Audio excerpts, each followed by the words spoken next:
What if dreamers never became doers? Where would we be if limits were never tested? Who says we shouldn't challenge what's possible? Or leap without looking? What if humanity's biggest questions were inspired by one thing? The belief that tomorrow can be better than today. What's your ambition?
Code smart, play hard, work like a Bosch. Bosch Service Solutions Timișoara is a key player in the software and IT industry. Let's shape the future together in the areas of software development, automation and data engineering, software IT operations, project management. At Bosch, we grow, enjoy, and inspire each other while we are on a mission to deliver services that make life safer, more convenient, and more efficient. Software development, like a Bosch, means the digital transformation of engaging machines, humans, and data through our coding skills and AI/OT resources. Our teams deliver web app software and embedded software flavored with quality. We like to play with the latest technologies. Automation and data engineering, like a Bosch, slick, fast, precise, and robotic. Through robotic process automation and cross-platform data analysis, we eliminate boring and repetitive tasks, performing them at a better quality and with greater speed. We drive IT operations for Industry 4.0 to manufacture like a Bosch. Our DevOps engineers make it happen. Using the latest technologies, we ensure applications are deployed safely and timely in production environments. We are solution designers, offering consultancy, transformation, and implementation of interconnected digital services. Our agile environment enables Bosch to embrace continuous change. We are the voice of experience and best practices. Join us. Enjoy the rewards that make it all worthwhile. Flex time possibility, home office, medical subscription, business accounts for training platforms, flexible benefits, and more. Bosch Service Solutions is your bulletproof jacket for the new technology era. Trust us, we code and deploy the future. Work like a Bosch.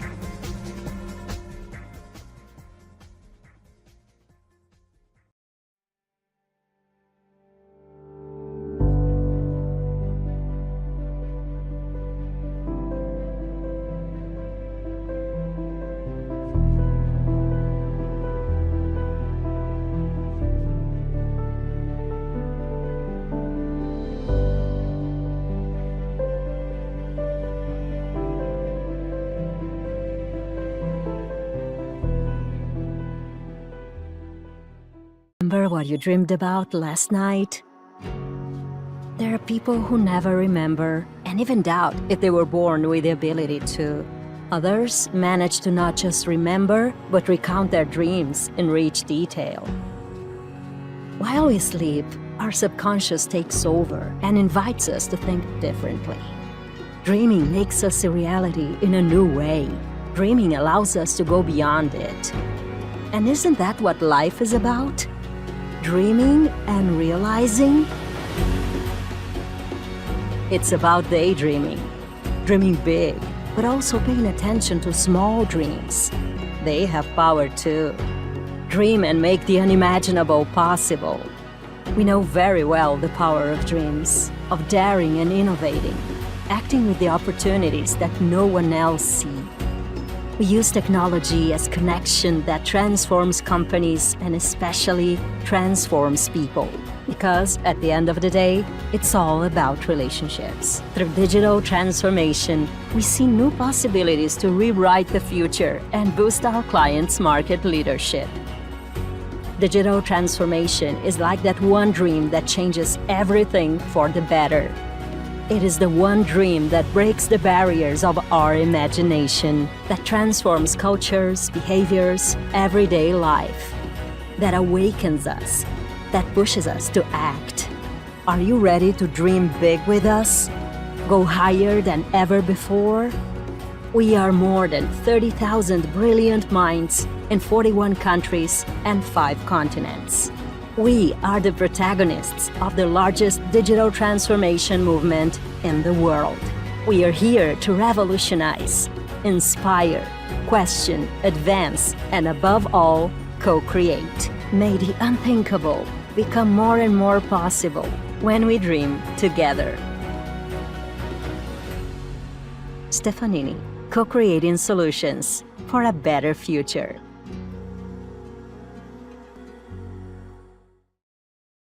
The world is changing faster than ever. As consumers become more and more digitally connected, their demands are changing just as quickly.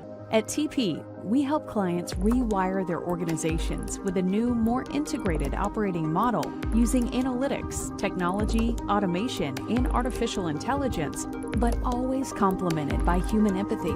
Omnichannel solutions enrich the customer journey by keeping them closely connected to their favorite brands, new habits, new expectations, and new preferences, powered by the perfect blend of people, process, and technology, all delivered seamlessly.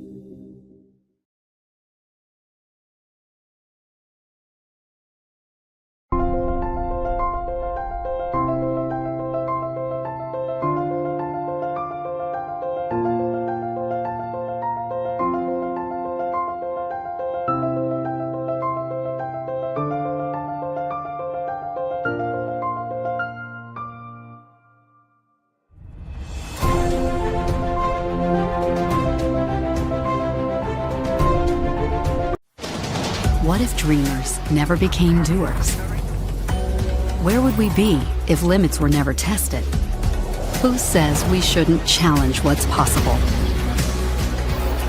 Or leap without looking? What if humanity's biggest questions were inspired by one thing? The belief that tomorrow can be better than today. What's your ambition?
Code smart, play hard, work like a Bosch.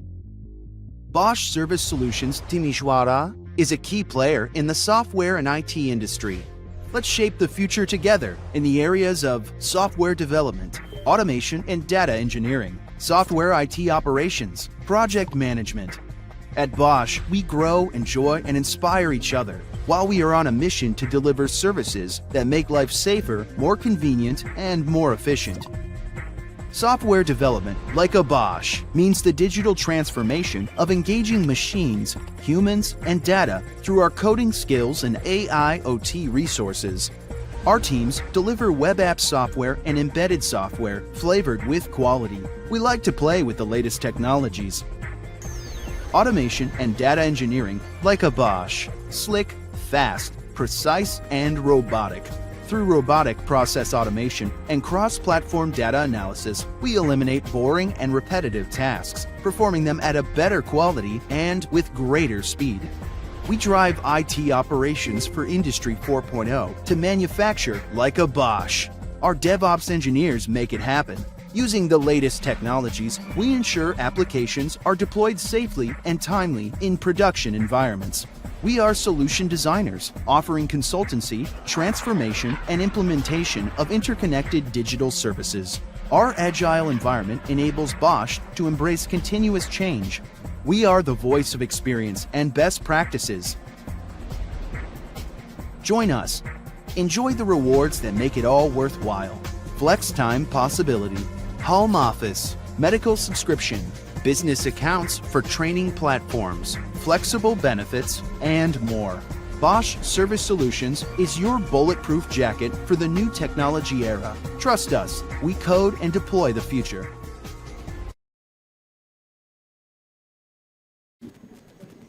Okay, thank you very much. Good afternoon, everybody. Let's try one more time. Let's start again. Good afternoon, everybody. That's better. Thank you very much. I feel a bit nervous having my back to this formidable bunch behind me, so I'm not going to stand here too long, but just a very warm welcome to you. My name's Colin Lovering. I think a lot of people know me. I'm the chair of the British Romanian Chamber of Commerce and Morella's favorite moderator, she told me about 10 minutes. Okay. Hope none of the other moderators are in the room. So welcome, ladies and gentlemen, to the 9th edition. I can't believe it's 9 editions of the Romanian Business Services Forum and Awards. And I think it's been quite a journey for everybody. I've lived in Romania for 14 years now. Yeah, no, my Romanian is still terrible before anybody asks me. But I've had 14 wonderful years here. And I think particularly over the last few years, we've really sort of seen that acceleration of influence and potential of Romanian business, particularly in the business services area, but also in the automobile business, etc. So it's been quite a journey. And for me, as an honorary Romanian, when I've been sort of traveling around, it's interesting when we talk about Romania, we talk about the skills and the efficiency and all those good things. But it's quite interesting. It's strange for me to say this, but I was over in the USA, I was up in Norway recently, and people coming up to me and saying, congratulations to the wonderful people of Romania for the humanitarian effort that's been going on with our neighbors over the border. And it's kind of strange because, that tragedy is also helping people around the world really see the heart and soul of Romania as well. And I think that's probably the reason why I'm here for 14 years. There is that heart and soul. So I think, congratulations to everybody. But I think that accelerated progress has brought its challenges, which is why I got this formidable group behind me here. But first of all, I'd just like to thank our supporters of today, if I can just go through those. Our diamond partner is Vipro. You can give a little cheer if you're from Vipro. Yay. Yay. Our platinum partners, Bosch. Our gold partners are Majorel, SCC, Stefanini, Société Générale, GSC, WebHelp, and Teleperformance. Thank you very much. Our partners are UCOM, and TotalSoft, CGS, Romania, and Lovering and Partners. I put the emphasis on the last one. Thank you very much to you and to me. Supporting institutions, Invest Romania, the British Romanian Chamber of Commerce, Anis Romania. Oh, we got Lovering and Partners in there. I got them in the wrong place. So it means I have to say Lovering and Partners twice. Damn, what a mistake. Media partners, the Diplomat-Bucharest, Sustainability Today, Financial Intelligence, Bursa, Romania Durabilă, I think I'm pronouncing that correctly, Economistul, and Club Economic. So a big round of applause. Thank you to all of our supporters here as he tries to pull that piece of paper from there. So I sort of mentioned it, but I think the past years challenged and pushed the business leadership towards fundamental transformation. Economic and geopolitical conditions have been volatile at times. It was a real test, I think, for every leader in the field to adjust to every new business challenge that came onto their desk or knocked on their door. However, the leadership in every aspect of a business changed for the best. The priorities have been redefined, and tackling the business objectives gained valuable new styles and approaches. And we're going to hear a little. I'll turn to face you now, so it's very rude in my back to you. And we've got this. I call you a formidable panel. So don't let me down. Don't let me down on this. So starting from the end, Dan Hakim, the Senior Service Delivery Coordinator for Majorel. Dan, you're welcome. I should say that Dan was actually part of some public speaking course that I did. He popped in for a little while, so no pressure, Dan. I'll be watching everything you say this evening. And secondly, we have Răzvan Patrănoiu, the CEO of WebHelp Romania. Răzvan, very warm welcome. Fale Cot, CEO of Stefanini, a big welcome to you. I've got the numbers here. Andrea, I've never said your second name. Is it Axeni? Is that correct? I just call you Andrea, like Madonna or Ronaldo or something like that. So, and we have Irina Budnaru, the Romania country lead and general manager for Vipro. A warm welcome to you.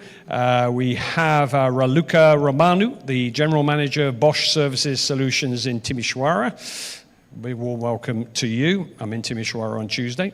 And Vladimir Stărescu, the Senior Vice President, Country Manager, Customer Support Solutions, CGS, the longest business card out of the group, I think. And Alexandru Stonescu, the Vice President, Europe Operations. Oh no, he's been beaten. Country Lead, Romania and Bulgaria for Genpact. Big warm welcome to you, sir. And then finally, last but not least, Silvia Calistru, the Head of Recruitment and People Development for SCC. So a warm welcome. Give them a round of applause, ladies and gentlemen. A very warm welcome to you. I'm going to take a seat, if you don't mind.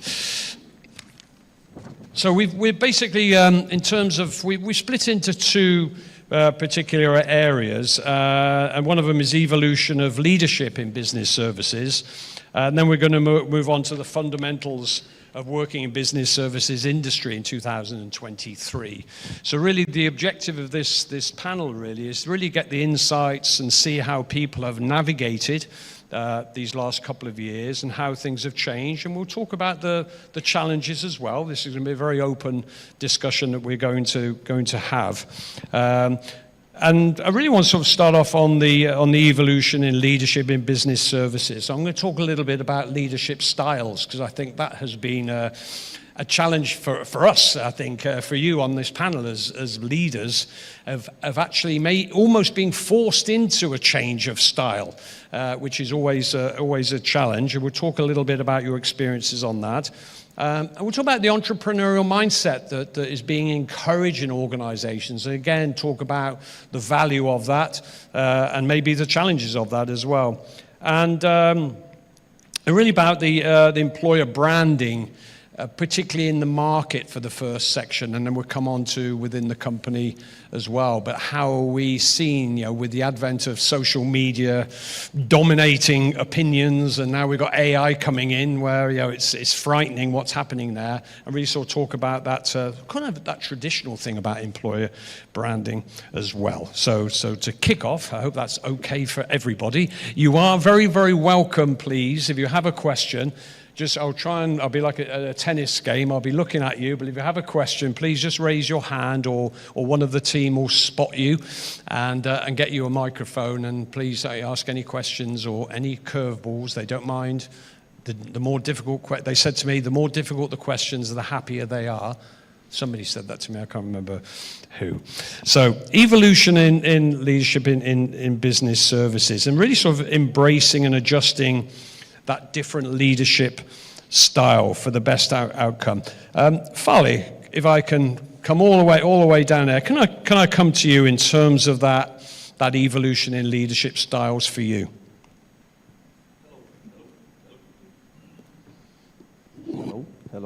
Hello. Can you hear me? Yep, you're there. First, nice to see you guys. Thanks for coming. Replying your question, I don't know, I'm working for a Brazilian company. As you can imagine, is a very unstable environment. And then the style of the leadership there must follow this type of instability on the market all the time. When I thinking about this big change in the last 3-4 years, when COVID came, and after we had this unlucky situation with Ukraine that still is ongoing, it brought a lot of instability to a market that when I joined Europe, clearly was a very stable one. The European people are very used to have a very stable market. They know, they predict very well, they plan strongly all the steps. And once you have a situation like COVID or a war like Ukraine, the instability just kicked in.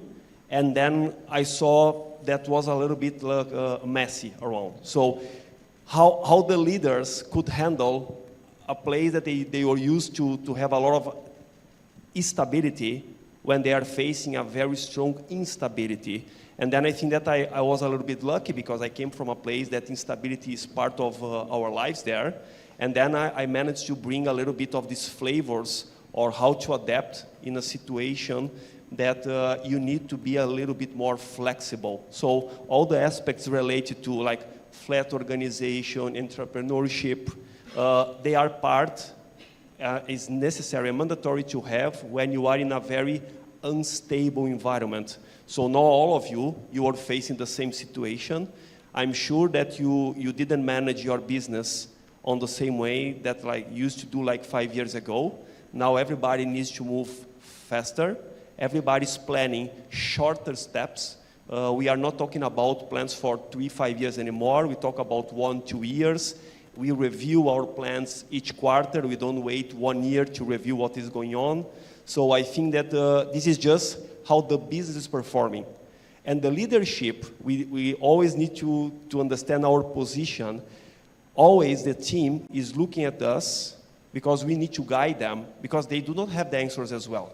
We need to build the strategy. We need to show to them that maybe how you were doing business before or how you were managing all these steps in the past was working very well, but now it's a different approach. In that aspect, I was seeing something that I learned a lot. First, to bring together all these very well and prepared people, because in Europe everybody is really well prepared. And then when you bring together this is entrepreneurship or this speed to plan in a more agile way, the people can adapt really fast. Because why? They are well-prepared people. So I think that now it's interesting because we just came from a COVID and then a war, but now we have a huge, and I can see some companies here, everybody's using technologies. Now we are going to face a really third big impact in our business with this transformation of ChatGPT and all the LLMs. So it's going to be a very new, interesting challenges for all the leaders because we are looking for answers that nobody has. So it's the same, it's a different challenge, but it's not smaller than the previous two challenges that we had. Thank you. And Silva, just coming to you, I think listening to Vali there, it's kind of it's almost like, I said at the beginning about Romanian tradition. I mentioned, but I was implying about Romanian traditions and the family orientation. And he was almost like talking like a parent about their children. A little bit of what you were saying there. Silva, is this part of it? Is being Romanian enabling leaders to have that empathy and with their people much better than maybe in the UK? Yes, I think, personally, I think that, first of all, it's very challenging to be a leader in today's business environment. And to have success, you have to be able to adapt your style. Because people are different, they have different needs, expectation, and different levels of experience, skills, etc. So as leaders, we have to be able to adapt our style, communicate effectively, manage their progression, and make sure that together we are building a team, a performant team. So in SEC we embrace the situational leadership framework. So I really believe that to have people that are engaged and have a certain level of performance, we as leaders we need to be able to coach them, teach them, adapt our leadership style to help them progress. Okay, thanks. Dan, I'm going to come to you on this. And Sylvia mentioned different. And I guess it's true to say that when we look at the teams in organisations, there's a lot of, as the foreigner speaking, there's a lot more international flavour to organisations now, and I guess that poses you talked about adaptability. Dan, how would you see it? Testing. Okay, it's working. No, it's good public speaking. Check your microphone Thank first. you, Colin. Good fact that you mentioned the fact that we had a training on this not a long time ago, and I actually recall that probably the last time when I spoke in front of so many people, I was at my wedding, and I kind of see the same setup. There's only one thing I don't expect today. At the end of the event, people coming towards me with an envelope full of money, but who knows? You never know. You never know. And the second thing I noticed is the fact that at my wedding I only had to say one word. That was yes. And it still had a lot of repercussions on my life afterwards. So let's see how things go today. But jokes aside, going back on leadership styles, I think it's a constant transformation. So a constant reflection of the way the society evolves and the way things in this digitalized era evolve. So I recall at the beginning when I first started my first job, it was actually in my small family business. My father was the owner of the business, and it was fully an autocratic way of doing things. And it was definitely not a good leadership style to promote, because it provides no flexibility, no innovation in the team, and in the end, it's also not healthy for the organization, because you are focusing on one specific person to take all the decision. Afterwards, I've joined the services field, the field we are discussing about now, and I noticed a more democratic way of doing things, a style that provides people with space. It allows them to grow and to come with their own ideas.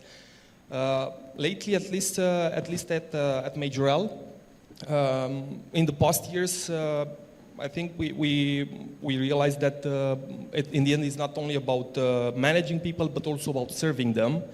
And I've noticed a lot around me, a lot of my colleagues applying that servant leadership styles. That is probably fitting the best to our industry, to the services industry. Things will constantly evolve, as I said in the beginning, as a reflection of the society or as a reflection of the way it evolved in the technology field. And you mentioned at the beginning artificial intelligence. I think things will evolve really fast in the next couple of years. I've been looking at some statistics about how fast artificial intelligence is used by people, and it's by far the fastest evolvement. If you think about, I don't know, radio, TV, internet, Facebook, social media and stuff, it's nothing compared to what we've seen. And we definitely need a type of leadership that for the future will be even more flexible than we are at this point. And it will have to be able to react and focus on innovation way faster compared to what we are used to, even though we are already in a fast-moving environment. Okay, well, and we'll come on to this digitalization dilemma, challenge, opportunity, whatever we want to call it. Andrea, I'm going to come to you on this because I'm going to talk about what sort of, you know, as a well, I guess, you know, the word leadership has the word leader in it, so there is this expectation, like you know, leading an army, or you know, people have that reliance on us to show them the right way. But I guess, Andrea, one of the challenges over the last few years that we've seen is the sensitivity in the workplace now. Do you just want to sort of touch on that and then touch a little bit on the leadership, your leadership style and how you've adapted? Do I need to do testing? I'm joking. You know, since you called me Madonna, I have to do the mic testing. Now, back to your question. I think the biggest change that we've seen in the last 3 years, during the pandemic, we all went home 100% because we had to. And I think we didn't focus so much in the first few months on how do we manage remotely, because everybody was happy to be alive.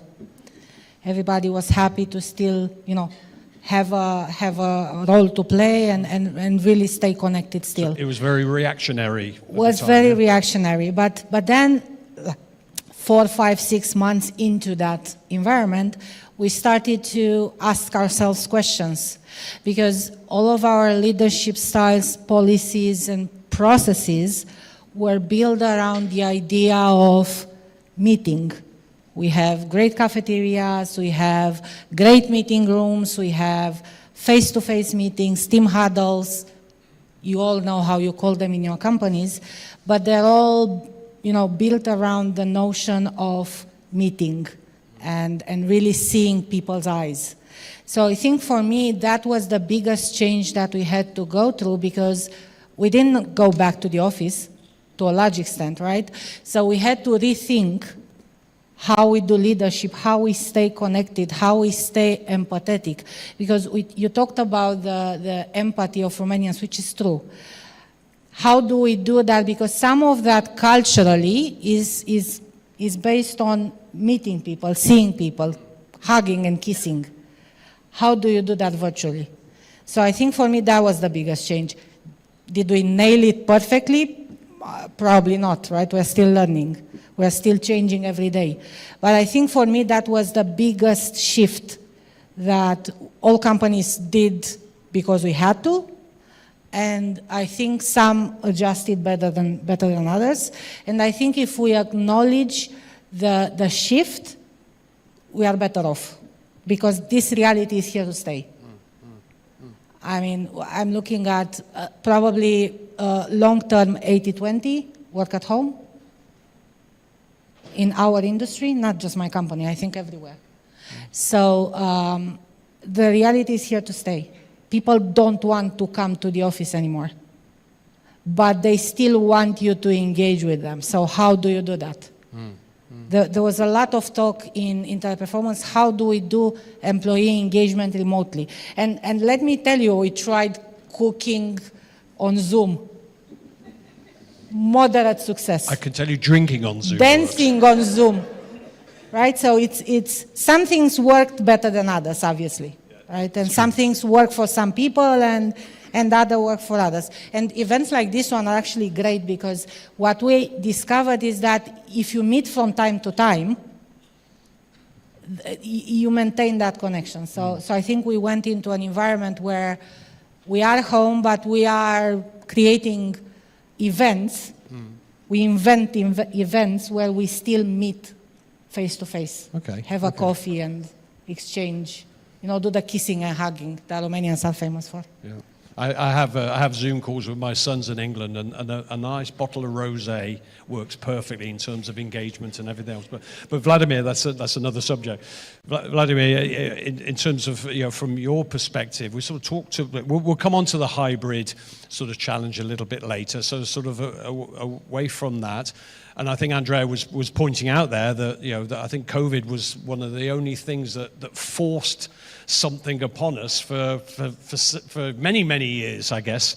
And change is always a big challenge. Are people like rivers? You can divert them a little bit, but eventually they'll find their own path down. And how are you seeing in terms of leadership? Do you think it will evolve back to the sort of the more traditional ways we were doing it, or are those days completely gone? I don't know if I depressed myself with that question at all then. Yeah, it's good that you changed a little bit the question. So first of all, I'm very happy to see all of you, and it's many years since I participated into this setup, and happy to see many faces that I recognize, and I'm happy that I see you are good, and you evolved, and and you didn't. Let's say you didn't leave this industry. So coming back to your question, I think going a little bit back to 2-3 years ago, all of us here, we had to change our leadership style.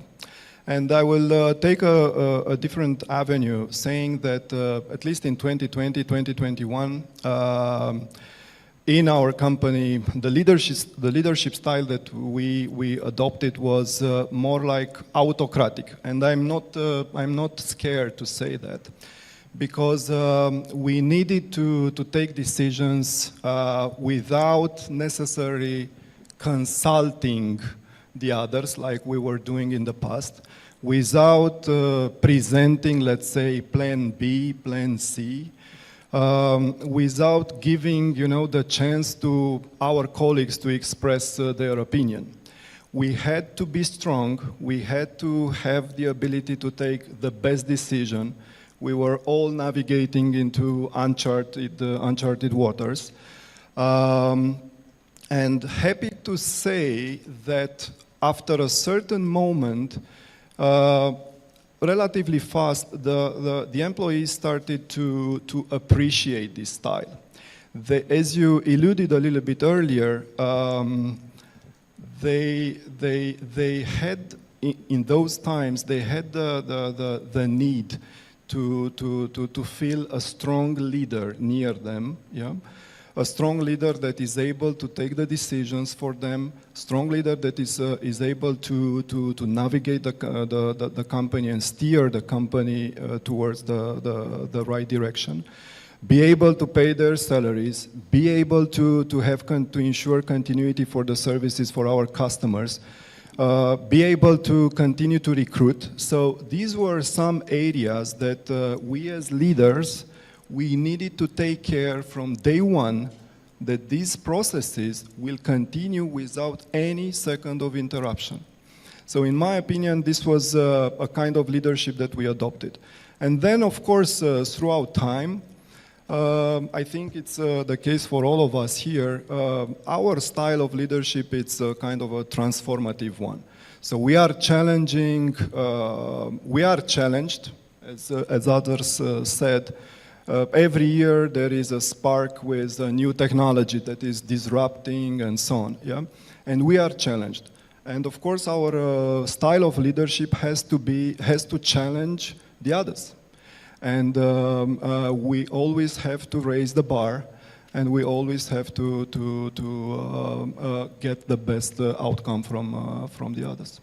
Okay. So your message, I think, is, if I'm hearing this right, is not to lose the fact that the people need leaders.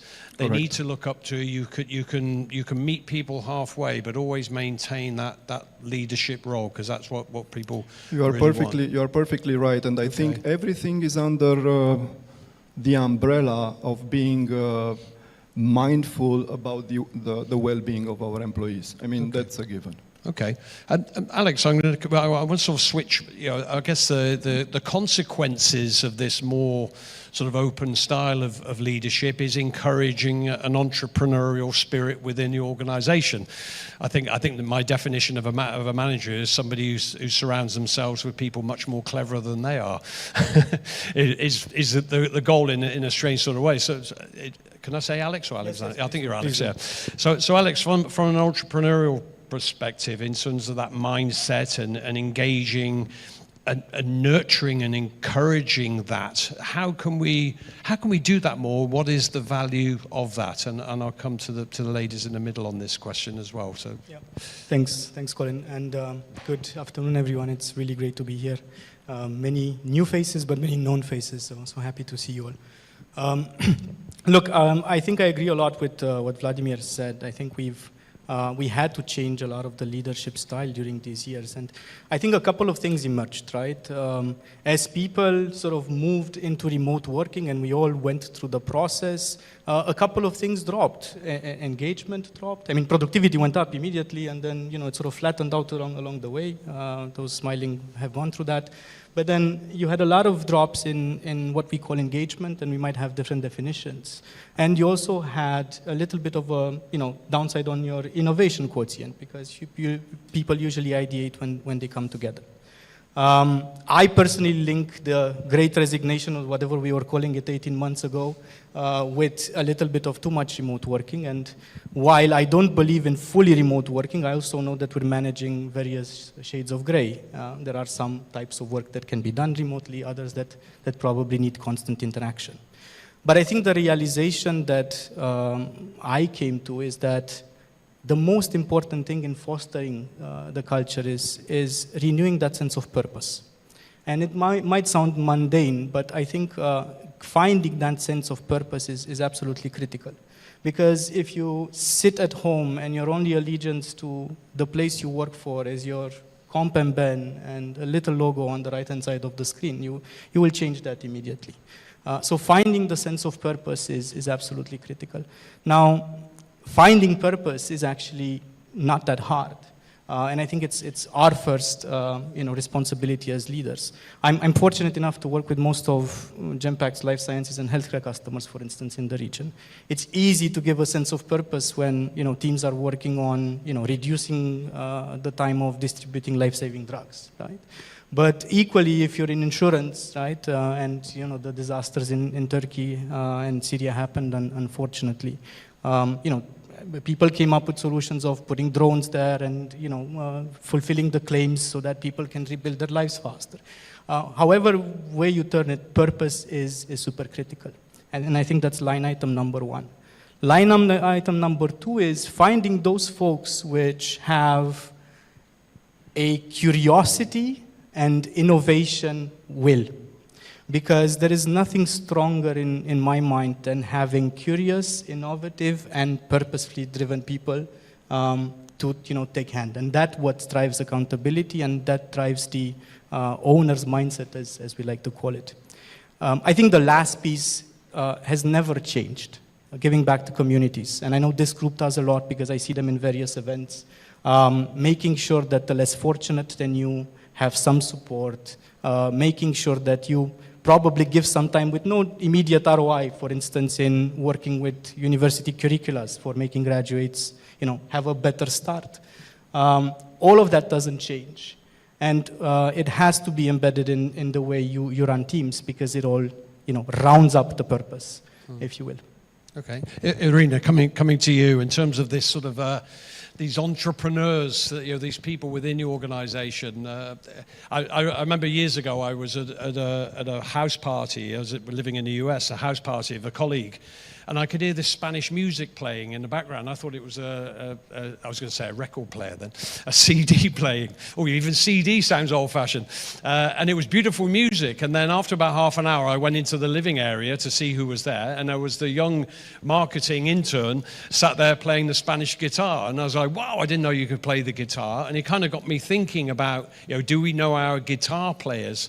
So, Irina, coming to you, in terms of knowing those people, is that a challenge in terms of drawing out those entrepreneurs, having people step forward with ideas and contributing to the business?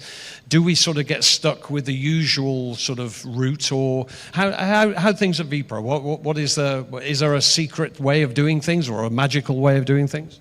Sorry to ambush you with that one. I'm glad you asked this, Colin.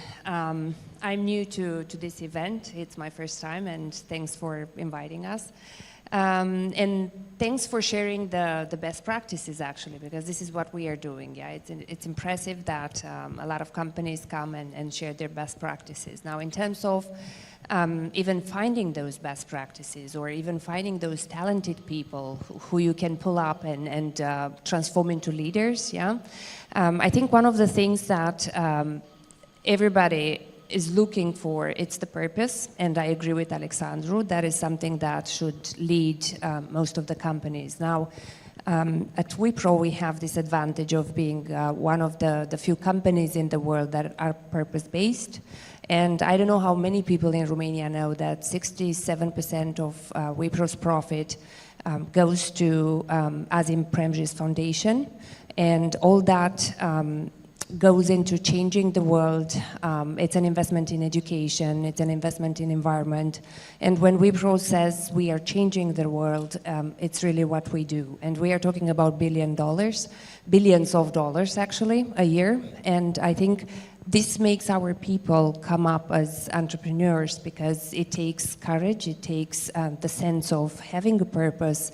And if this drives you, then it's easier for you to strive, and it's easier for you to actually come up with those initiatives. And I wish we will get the prize for CSR activities, because that's an area really that we have a lot of talented people, and we don't need to make any effort. Now, when it comes to Romania in general, this is because I'm an associate professor as well at the university, and I study sociology. I cannot help myself to actually notice that we might have a challenge in the next coming years, yeah? And why is that? Because I think Romania goes from 18th country or 18th outsourcing destination to the 41st now. And that's because we need to really become more strategic. We need to put a lot more effort into finding those entrepreneurs, and we need to put a lot more effort into helping them to succeed and growing the businesses that we have in Romania. And here I think it's something that we all should work to achieve, because it's our responsibilities. We are the biggest companies in Romania, and I think it's up to each one of us to become responsible and to make sure that Romania is successful going forward. And I think something that has been on my mind lately is, do we want to remain an outsourcing destination, or do we want to become a strategic location? Because we are becoming expensive, and we have to face it, yeah? We are one of the locations that will be soon called high-cost locations. Now, luckily at Wipro, I am in a high-cost location because the company is an Indian one, and I have the luxury to actually look into the future and understand what that exactly means. And it's not easy, because you are not anymore in an execution position, but you are in a strategic one. And we have to make sure that the people in Romania, and those that we see talented now, are ready to make that step, and they are ready to actually take the leadership and become those purpose-based leaders that we need. That would be my answer. Thank you very much, and it's interesting you talking about that. I think you're saying is that the bar has definitely been raised. We've created, and we haven't created a monster, but we've raised the bar ourselves. I think of the evolution of the country over the last few years, and I guess with that raising the bar comes the raising of the challenges, and particularly on our image as well. And Raluca, I want to sort of come to you. I want to talk about a little bit about the employer branding in terms of the market. We'll come on to internal employer branding, which I guess is a similar thing. You need to do it internally to make it effective externally. But just in terms of the market, how you sort of see it, and what are the challenges, and what advice is there that we can be very careful with that. I think I mentioned, though I was implying about social media earlier. The reputational damage can be instant in a moment, and and that can be very hard to. I guess people remember the bad things and forget the good things. So, in terms of our employer branding, tell me a little bit about it with your experience. And please, if there's any questions, we're coming to the end of this first session. So, if there's any questions, please. Is working? Okay. It's working, yeah. Hello, everybody. Nice to see some old colleagues, haven't seen since before the pandemic. Very, very nice question, Colin, to the employer branding. I mean, all of us grew the businesses by being present in the market and with the right messages and with the right behavior. Otherwise, we would not be here. I think this whole hype with the employer branding that happened in the last years probably gave a concept and a name to some efforts we were doing already. We were also very fortunate at Bosch to actually have a colleague that was very passionate about the topic, and she actually took it very systematically, scientifically, and educated us. And I loved the process and the result. What can I share from my experience? So first of all, the bigger you are, the more complicated it's going to get, because when we look at our operations, for example, which started from a call center some years ago, long ago, and then you move into IT support and you think, wow, this is the absolute best that you could have, and then you add on accounting and controlling and logistics and purchasing and HR and software and project management, then what are you branding? So you need to actually work on personas, to create some concept, to understand the species you want to talk to, what makes them tick, where are they looking, what are the important topics, what do you have from what are important topics, would your own people confirm that you do the right things, and then you're able to calibrate. So yes, it is first internally. So we had very interesting conversation with our people from the selected teams. Why are you with us? Why did you come? What do you like? What are we doing right? What else is needed? And then we started from there when we did the employer branding. And it paid off. Okay. Razvan, if I can just come to you on this subject, and mention about sort of the growing, when you're a growing company. WebHelp is certainly a growing organization. I think you said the bigger you are, the bigger the challenge. What is it that I guess we're always interested, what is it that people say about us as an organization? What is it that you want people to say? And what are the bits that that are still a challenge, not for WebHelp specifically, but for all of us in organizations? And welcome, Razvan. Sure. Actually, I would start with a confession, with a little confession. When I expressed the interest to participate in the event, I didn't know what the theme of the event would be. But I said, great, let's be there, right? And then I learned it was about leadership. And I have to admit, my first reaction was, again, leadership, right? Again, we talk about leadership, right?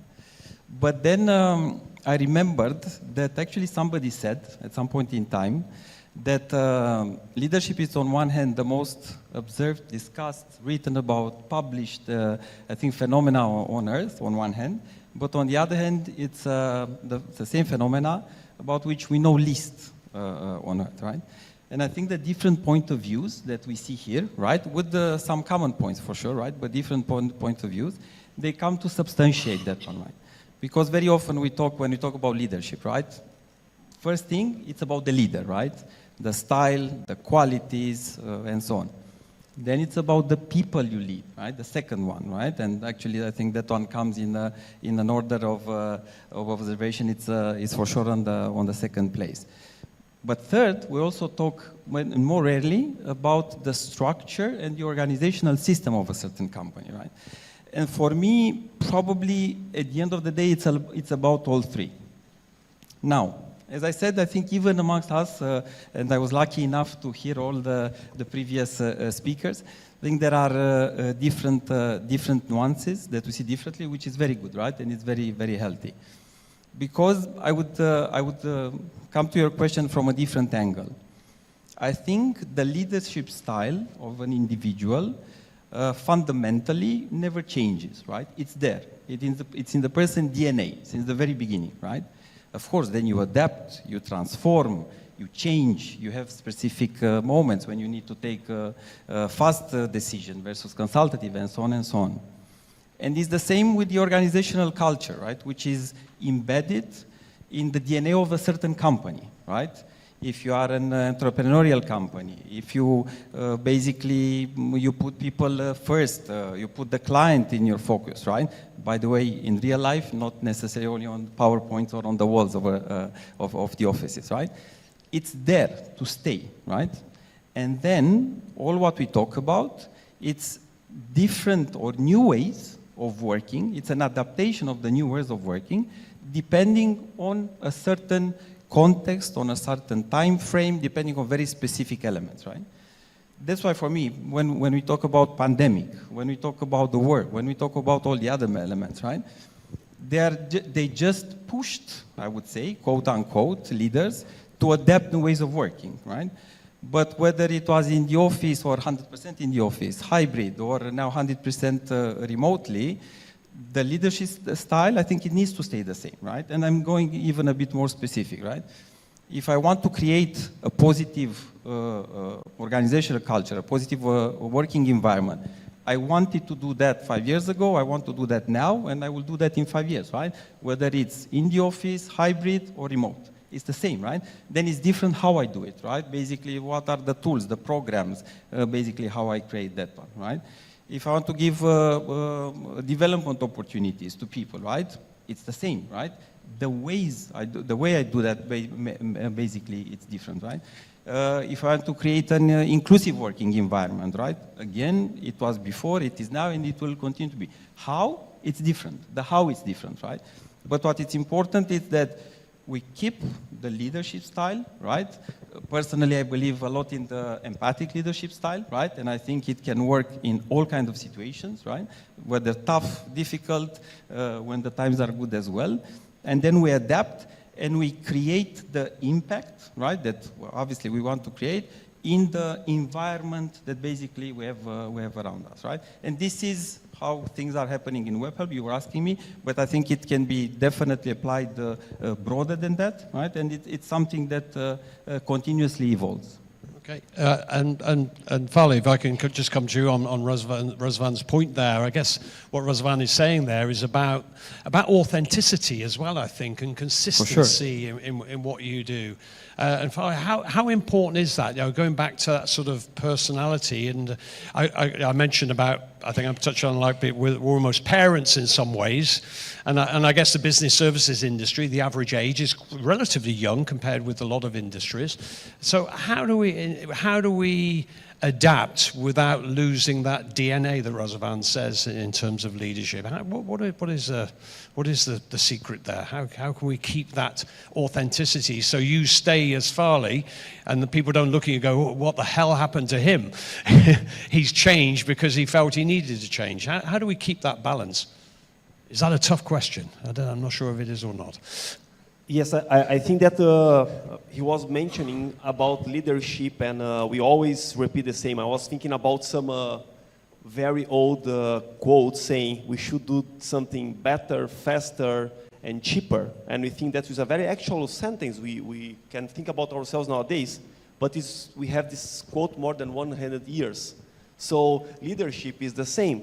I was reading a book that is talking about empathy and how we should attract people to help you in this leadership and how we adapt and employer branding or how we take care about people. But in the end, in the middle is not the company, it's always is the person and how we find the connection. And I'm thinking about one book that I read is for Dale Carnegie. This guy wrote this book, well, dozens of years ago. So it was a very old book, and was saying about you need to have empathy. You need to read the environment. It's not going to be the same. Young people nowadays, I came from a different moment in my life, so we were like dreaming about having a special job. We were staying there longer. We were very hungry. The new generation, they look at the company like they look a movie on the cinema. So next week they would like to see a different movie. So it's a different style. How we adapt, how we engage with them. We cannot apply the same approach like 20 years ago, 10 years ago, or even before. I remember one of the challenges about engaging and attracting people in our organization was, wow, nowadays the young people are really demanding about quality of the offices. Must look like Google's office. And then if it's not that level, it's not good enough. Well, what we are going to do right now that the office, all of them, they are empty. So how we make sure that we can even have empathy? How can we click with what they are looking for?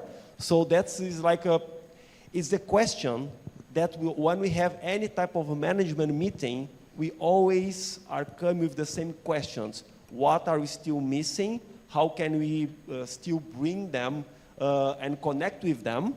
So leadership and employer branding in the end are the people that we are talking to. So if you find a connection and a channel with them, the employer branding is there. If we manage to engage them, even if they're working from home, from the office, even if you are waiting for face-to-face meetings or online meetings, it's done, but we need to find this channel. And that is a very challenging one nowadays, and even more with the young people. So they are very, well, that's my impression because I'm getting older, they are really demanding. So they have high expectations that we always need to keep reading to see if you can click them or not. I almost hear in your voice there as well about, and I guess everything has a trend. You know, we mentioned lots of things that have happened over the last few years, and like fashion, you know, I mentioned the CDs earlier on. I probably got Grandad, but you know, things have a trend. One moment they're very popular, and then something takes their place. And what I'm hearing from you there, Farley, is maybe that desire to get back, can I say the old days? You know, that sort of empathy that Razvan mentioned, that traditional way of doing things, but being able to accommodate the modern ways of looking at things. Maybe we'll continue a little bit on this. I want to get on to the second part, if I may. We're going to stay on company culture, but we're going to really sort of talk about that internal culture. We've mentioned about, we'll talk about hybrid working as well. I guess that's challenged things as well. I actually read a wonderful statistic, by the way, that 20, this was in the UK, that 25% of long-term relationships start in the workplace. So 25% of the nation meet their partner or their ex-wife or ex-husband eventually, whatever happens, but they meet them to start with in the workplace. So that's quite a bold statistic, not bold, quite an outstanding statistic. So we're going to sort of talk a little bit about the culture in the workplace. We're going to touch on this hybrid challenge. I talked about trends. I think everybody's sick of the word hybrid because we talked about it so much, and it's words like Brexit I'm sick of. But you know, these things come and go. Digital transformation. I want to sort of spend a bit of time on this because I think that is something that's very, very challenging. I said, you know, when you get a WhatsApp message from your best friend, and it says, "I'm on my own," you look at it and you think, I think this was in our training done. You know, what does it mean? Does it mean I'm on my own, I'm lonely, I need some company, or is it I'm on my own, freedom? No, they don't put one of those smiley faces or a frowny face. We don't know. So maybe we'll get into a little bit about the digitalization and the challenges of it as well, and talk about transparency as well. We touched on people having a voice. And a little bit about that, but Andrea, I'm gonna come back to you on this in terms of the company culture within the workplace. I know with your organization, you've got a scattered team in different locations, which presents its own problem. Amongst that, you've got the hybrid working.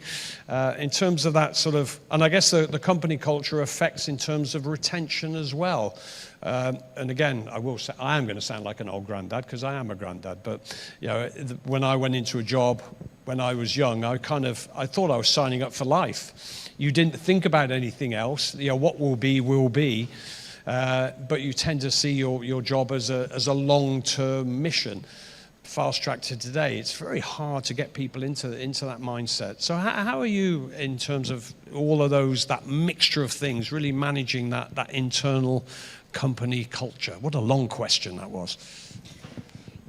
And let me add another complexity to your question, because I can't help it. We are services companies. So we're not only talking about our company culture, but we're also talking about the company culture of the client that we are serving, because all of our clients expect our people to behave and feel like they're part of their companies. So I think for us, the most interesting navigation is how do you maintain the company identity, we are Teleperformance, but still provide that company belonging to your client as well, because that's what they're expecting. How do you teach your people to understand the difference, right? And in some companies, they even have 2 email addresses. During the break, someone was talking about having 2 teams, two team channels, right? One for the client, one for the company. So it's really, you need to navigate that environment on top of really having to build your own company culture. So that for us has been very interesting. And add to that the remote element, it's even more interesting. I think we do a lot, I think we speak the brand name as much as we can. I think sometimes reminding people the name sounds like, okay, that's obvious. It's not really, because you don't tend to do that when you're in the office wherever you turn your head, you see the logo, right? But when you're at home, you don't see it as much. So you need to speak it more, talk about it more, and talk about the values, like really say them. So I think it's talking about the values, talking about the being part of something, because it sounds, all those things which sound like obvious, I think we need to talk about them more. Because we assume people assume them, but they don't really. Yeah. Irina, let me come to you on this in terms of taking Andrea's point there about, I guess I was just about to say installing those values, but that's probably the incorrect thing to say, is encouraging or maybe people creating the values from within. Is that the better way? Do people sort of listen to their peers more than the leadership in terms of values and how the company should be? It's a delicate. Is that a question? I think it is. I think it's rather living those values, yeah, and perhaps now with the hybrid model, we have to make them a little bit more obvious, because there might be people joining a company in a total remote environment, and those people didn't have the chance to see them posted on the walls. But then I think the companies for sure understood by now that they have to do it virtually as well, and it's not a matter of posting them somewhere or I don't know, maybe just repeating them on a daily basis, but all the actions that the company takes, or all the approaches, or all the channels that the company has, probably have to live and breathe those values, yeah? And here I'm talking about, I don't know, being flexible, because this is what the employees need. And it's the perfect example with the hybrid way of working, in the sense of maybe understand that your employees need to maintain their work-life balance. And now, by coming to the office, they probably lose precious time because during the pandemic, they were using that time to feed their kids or their pets or to do laundry or whatever. Right now, if we call them to the office, then they probably waste 1 hour or 1 hour and a half in Bucharest, to come to the office and 1 hour and a half back. How do we find the right balance for the people to actually work those 8-9 hours a day with commuting as well? So it's a matter of understanding what kind of flexibility our employees need, how you shape that flexibility according to your company culture and values. And perhaps it's now time to say that it's the people that shape the culture of the company, And that's why you can't just probably stick to those values that you had in the past, but these are constantly redefined by the employees and by the way the employees understand the values and live them. So living those values. I guess there's these, though, and Alex, I'll come to you on this. I guess those external factors are forcing values. We could talk about diversity. We can talk about ESG, etc. These things are gone from a desirable to a necessity in many organizations. So I think what you're saying is that it's changing. But Alex, I guess every organization's culture should be similar, shouldn't it? Or are there big differences? But taking Andrea's point, it's gone from the logo on the wall is not good enough anymore. There has to be something a bit more embedded. But is there that many differences in really the culture of organizations? Look, I think there are a lot of similarities across company cultures. In the end, if you look at it, I think there's a common denominator in all of them these days, and this is prevalent on the last period that we've lived for. Whether you're in these shared service, sort of professional services, or you're in insurance or banking, we somehow ended up, all of us, being technology companies. I think every single one of the companies has some sort of product or offering attached to a technology. And in that sense, there are a lot of commonalities. Having said that, the second commonality is the fact that the world is changing, and it's changing fast. And we're probably going to talk a little bit more about when we talk about how digital transformation happens. But in order to cope with that, there are, again, commonalities. And I think there is an inherent need for all of us, especially in the business services industry, to infuse what I like to call tolerance for ambiguity. And some people call it resilience, some people call it something else. But the idea of very short cycles that bring upon change after change after change in relatively rapid bursts, it's a reality right now. And those things have to be embedded in how we run things and in how we actually prepare our workforce to be to face that. So yes, that's another commonality. And there's various ways of doing that. I think what we like to do is shake the system once in a while and present the teams with various business problems from across industries and do these digital hackathons where we take people actually doing the work and we group them with some technology experts and hopefully at the end of that we have 5 to 10 ideas of which 3 become an MVP. And then you scale, see what happens. But within that, you actually onboard people on the idea of change is necessary and it's good. You onboard people as the creators of those change. And in many cases, you actually come up with some pretty decent offerings for our customers. So I think it's a little bit of a mix of all of those. Okay, Sylvia, I'm going to ambush you with a question here, just based on what you were saying there. Now, I was sort of thinking about the word culture. Now, 5 years ago, I don't know what the percentages were, but when I came here 14 years ago, it was workplace was pretty much 95 to 97%. Romanian. Now you've got in certain industries, but particularly in our industry, I think, I guess we've been forced in many ways because of the talent, looking for the talent, and we'll come on to that in a moment. But how does that affect the culture? Because if you're having a workforce and you've got a Norwegian, a German, and an English guy in there, there's a challenge to that culture that was there before that they may want to change a little bit. How do we sort of look at that going forward? We're looking for your advice. I think that the key is how we communicate and how we communicate with people.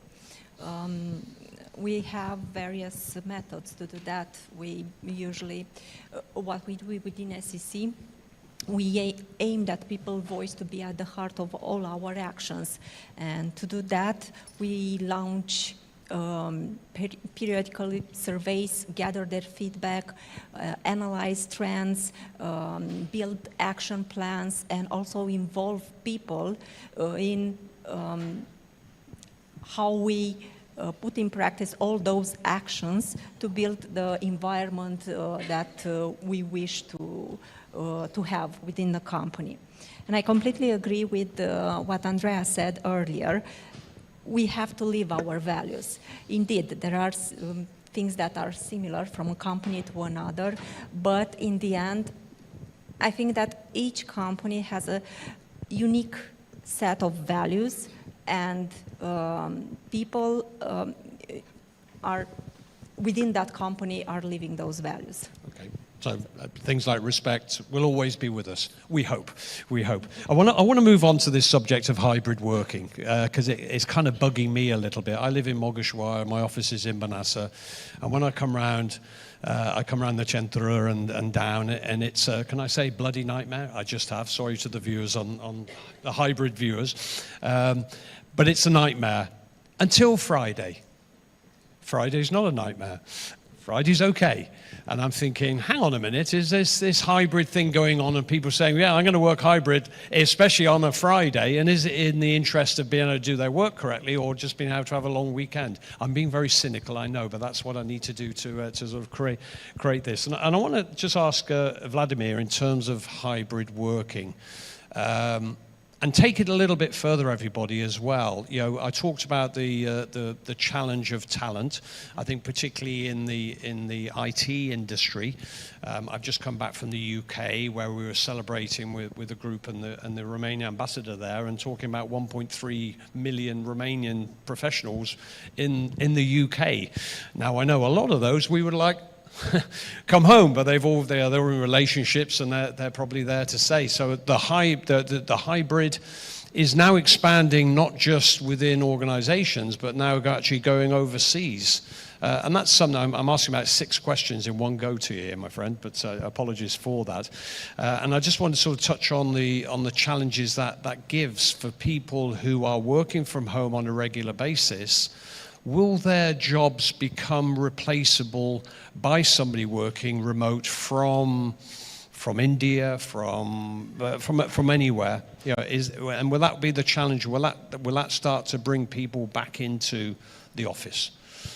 I have no idea which part of that you can answer, but if you could just say something, I'd be really grateful. Yeah, so it's a very broad question.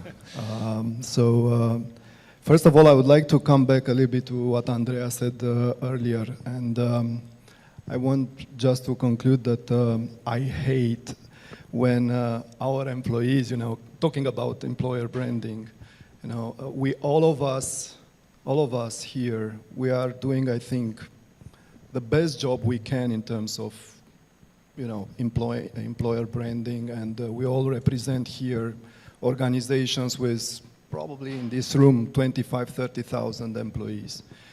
25,000-30,000 employees that were, you know, built up in the last 10 years. I mean, so this means that we all did a fantastic job until now. So lately with, and I wanted to say that I hate what I hate. I hate when my employees are showing on LinkedIn that they don't work for CGS. They work for our customers, which are indeed brands, very powerful brands, which are very well recognized all over the world. Yeah, and we need to fight with this situation, and is not easy. So indeed, the hybrid model or just working from home model put us into a context where the entire relationship with many of our employees became very transactional. I employ you, you work, I train you initially, you work for me, and then I pay you, and then you leave somewhere else. So this is a situation that we didn't have it in the past, I mean just a few years ago. And somehow it's not necessarily good for a sustainable business on long term. This is my opinion. Does it affect loyalty in terms of that? Definitely, it affects loyalty. And of course, we try to communicate with them on all channels. We are trying to empower more and more the middle tier of management within our organization to deliver the message and be fully responsible and own the engagement with the base of the pyramid, yes, the entry-level positions, just to ensure a better communication with them. Recently, I'm having an initiative which is, let's say, modern for these days with this hybrid model, but very old in the approach. So I'm just sending a message during the day, look, tomorrow I will be in Deva. Who wants to meet me? And you will be surprised that a lot of people, of course, we are employing people all over Romania now, and you will be surprised that in one day I am able to meet 20, 30 people, you know, that will gather there for a few hours. And you will be surprised if you do this to have a deeper understanding about their needs, about who they are, about their families, things that you are not, you know, finding out through the normal and traditional communication channels with the employees. And I think this is helpful, and I think this is something that we all need to do, to shake the hands, to continue to shake the hands of our employees, and to continue to tell them that they are good and to pat them on their shoulder. And because in the end, they are the ones who are delivering the day-to-day service for our company. Okay, Razvan, I'm going to come to you because I know you. I'm not even. If I may call go on, Dan. Yeah, sorry, go on, Dan. no, Yeah, it's okay. I have an example, actually, probably a good example in regards to the question you asked my colleague. You were asking about the risk of in this new way of working, new working model, working from home or from anywhere. If there is a risk of having clients going towards a different market, towards India or Central Africa for specific workforce. And at least from one point of view, and it has to do with the fact that you mentioned, the fact that we have 1.3 million Romanians in UK, we are still competitive on that part. I will provide an example about a client that even though on a pricing, and again, we are expensive compared to other locations, we are double the price when we had the RFP, but they decided to go for Romania because of that cultural approach, because of the fact that we are part of the EU, we are accustomed with the EU regulations, with what means being a customer in the European Union. We've been working in UK or in Spain or in Italy or similar countries. And that provides something special, something different that for some of our clients is more important than the price they are paying for the service. So what you're saying now, before we come to Razvan, is sometimes you've got a successful model. Don't change it too much. So we're actually doing okay. Let's just twiddle and not change it too much. But Razvan, just on this hybrid thing, I know you have a thought on this. I'm not going to ask you a question, just give us your thoughts. So it's broad enough, so I can build on that one. I need to start again with a confession. I feel like a priest. I also met my wife in the office, so more than 20 years ago, actually, right? So then traditionally, I should be a big fan of basically the presence in the office, which is really not the case, not in my case. Maybe it's worth mentioning that in WebHelp, all the models are there, right? Work from the office, work from home, the hybrid model. Actually, they are all coupled under what we call the WebHelp Anywhere model. And I think it's very healthy, again, right? I'm not saying it's easy, right? I'm not saying you don't need to strive continuously to adapt, back to my point, right? But I think it gives you the right balance, right? Between client expectations or requirements on one hand, between organization expectations, right? As you believe you should infuse the values and transmit them to the people. And last but not least, let's not forget about the people expectations, right? Because people expectations are different. Yeah? And again, we're preaching as part of all the leadership lessons that we want to hear the people, we want to hear their voice, what they want. And I agree, right? Versus 20, 25 years ago, things were much tougher, also in Romania, not only in Brazil. So, yeah, the expectations have for sure raised. But I think for all, I mean, at the end of the day, it's a good reason behind, right? And we also need, again, as leaders, as organization, we need to adapt and to meet those expectations, to also, I think it's more than just meeting the expectation, right? It's basically providing the right support, the right coaching in the right direction, right? Because also agree with the point, you need to continuously explain, you need to continuously communicate, right? Back to my point from the first part, right? You need to communicate in the office, you need to communicate in the hybrid model, you need to communicate in the work from home, right? It's not that open communication, now it's needed, 5 years ago was not needed, right? It will always be needed, right? So you need to continuously adapt. And for me, the hybrid model, the anywhere model, moreover, I think it's important, it's there to stay. One more point, if I may, because you touched upon that global perspective, right? Which I think is interesting, right? So far, I think we have limited examples, right, of basically people providing from other countries. It's not regulated properly either, both within EU but outside, right? Who knows, maybe it will happen in the future, right? But again, I think this will bring us all a new challenge to deal with, right, to adapt, to focus more on the value that you can provide from your own, whatever, location, city, country, and so on and so on. And let's not forget, because we keep talking about talent pool, about the race for talents, and so on, right? At the end of the day, it's a supply and demand, right? And if you are able to sell your value proposition, for me, let's go everywhere, right? Let's go global, and then the best model will be there again to stay. Okay, thank you. I'm just looking at my watch, and I know the time is ticking on, and these chairs are very uncomfortable. You find you have to shuffle around. I think my bottom's gone dead about 10 minutes ago, but you didn't really want to know that, but that's the reality.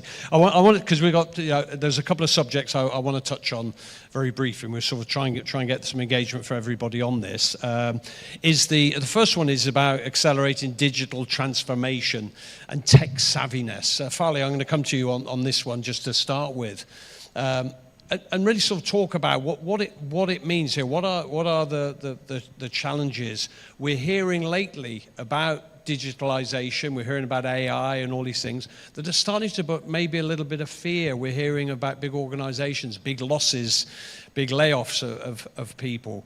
Is that something that we need to, as leaders, need to manage very, very, I guess I'm answering my own question here, but how can we manage that in a careful way to improve that? We talked about, this is not just talking about individual companies, this is talking about Romania here and keeping that perspective and that image that we have. How can we manage this transformation process for the better of our organizations here and the country in general without creating a fear? Well, I do ask some long questions, don't I? Really long questions I ask. Sorry, go on. No, but I got the point. Digitalization is something that I remember we started talking about that 10 years ago, and then 5 years ago, everybody was just saying we need to digitalize, but everybody was talking about. But some companies were not even ready or willing to do any type of change.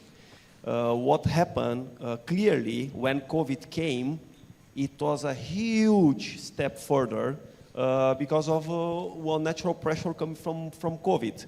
I think that we were talking about hybrid model. It's a combination with digitalization. If you don't have the right technologies, the work from home was not that possible 10 years ago at the same level that we can do right now.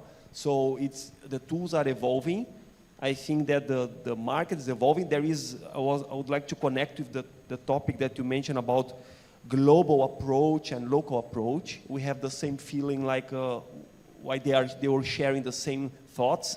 For example, in the past 10 years ago, 20 years ago was the outsourcing movement. So all the world was moving to outsource for big locations like India or even others. And Brazil is one of the places that they were outsourcing a lot as well. But for example, now we are talking about a little bit of the de-outsourcing because of these wars and these conflicts and this economic pressure. We can see a lot of companies moving to the other around. They are looking for like empathy. Something that nobody mentioned. The user experience is in the middle of everything nowadays. And then everybody's changing a bit the approach. We have the same feeling. Some organizations are looking for a better type of, I'm not comparing level of service. I'm talking about cultural speaking. When you say language barriers, sometimes the culture, the time zone can be a barrier as well. And a lot of companies, when they are coming to us here, because we have different locations as well, they are looking for the cultural connection. They are similar like us. In some aspects can be they are protecting themselves. In other aspects, it's just because the people would like to have a better user experience. Instead of talking to someone that even if from here, I can have a very strong team here delivering a great quality to European people. It's not going to be the same perception if we deliver from here a service to some Latin America country, Mexico. I'm not even talking about Brazil. Why? Because the level, the language is not going to be the same, the culture is not going to be the same, so that is going to bring some challenges. I can see a very clear movement. A lot of companies are looking for nearshoring support because of the culture. Another aspect, more and more I can see companies getting scared. What happened with COVID first, and second with the war, and all these movements that the governments are making, they are a little bit afraid about spreading too much, or going just for one location, and then they can have their business in a very dangerous situation. So hybrid model for me first, it's going to stay forever. I always like to say, like politics, about our personal lives, if you don't drink, maybe it's a problem. If you drink too much, it's a problem. Maybe you drink a bit. If you are from the left side, extreme, it's not that good. If you go to the right, too extreme, it's not that good as well, more in the middle. For me, the hybrid model is the balance that maybe you were looking for. In the past, everybody was in the office. During COVID, everybody was working from home. I like more the middle ground. So I think that the hybrid model that we are now almost getting used to is a model that is going to stay longer. We are going to move a little bit to the right, to the left, more from the office, but it's something that I think that is just going to stay. And I'm like him, working remotely forever, because I'm traveling all the time, so I think that everybody is in a similar situation. Okay. Well, based on my statistic earlier on, that means that 25% of the nation are going to be alone for all of their life. What a depressing thought. Raluca, I just wanted to, on the digitalization thing, you work for a very traditional company, engineering company, with a lot of deep traditions behind it, and the digitalization is coming in. It's really the same question for you. How are you sort of seeing that in 5 or 10 years' time? Is the reality that digitalization and AI, etc., are going to replace jobs? Is that the reality? And how do we as leaders navigate people through that? Is it the old expression of, if you replace your job with digitalization, like in accounting, for instance, we'll find you another position, but is that sustainable going forward? Another long question. Thank you, Colin. As usual, 5 questions in one. Let me start from the beginning. Yes, Bosch is a very traditional company and very engineering oriented, and actually I'm kind of having a deja vu because I started the morning with the annual press conference of the Bosch Group, so I've been through all those topics this morning. It's interesting for us because in some ways we are kind of an enabler for the group with the services we are doing.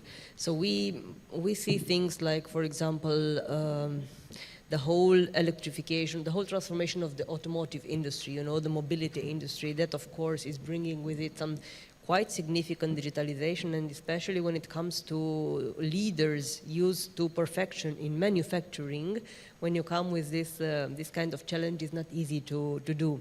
But also, there is something that many players in manufacturing started to recognize, which for us is A, so first letter of the alphabet, and that's annual recurring revenues. So all of a sudden manufacturers figure out, there could be a way that you could actually get money during the life cycle of the product.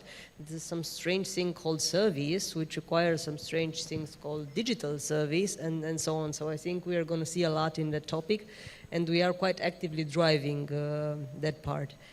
I wouldn't be very worried about jobs being replaced, and since you started with the culture of the Romanians, I would say that there basically was not a crisis that we have not navigated successfully. When the COVID started and we were in 2 days at home functioning perfectly, my colleagues were like, oof, again another 30% increase, you know? So usually when the world is going through a crisis, Romania finds a constructive way to move forward. So I'm absolutely sure that we will seize the next opportunity or invent the next thing, and we'll be fine. Okay, I want to pop forward, but just because of time, because Mirella will start glaring at me if we go over.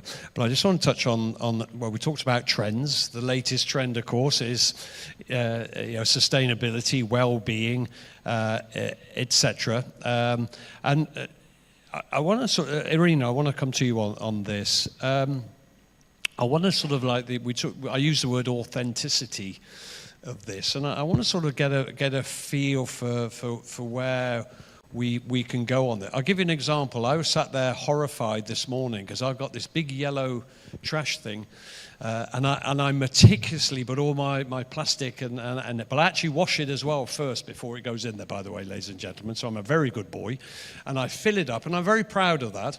And so Tuesdays they're supposed to pick this up, and then Wednesdays they pick my other trash. So I put it up yesterday, Tuesday, and nobody picked it up. It wasn't picked up. So I put the other one out, and I watched this morning. I'm going to video do you know the word buggers we say in England? The buggers, yeah. I'm going to video the buggers next week, because they put both of them in the same trash. Is that an analogy of what the reality is in the sustainability? We talked about being forced into situations like COVID.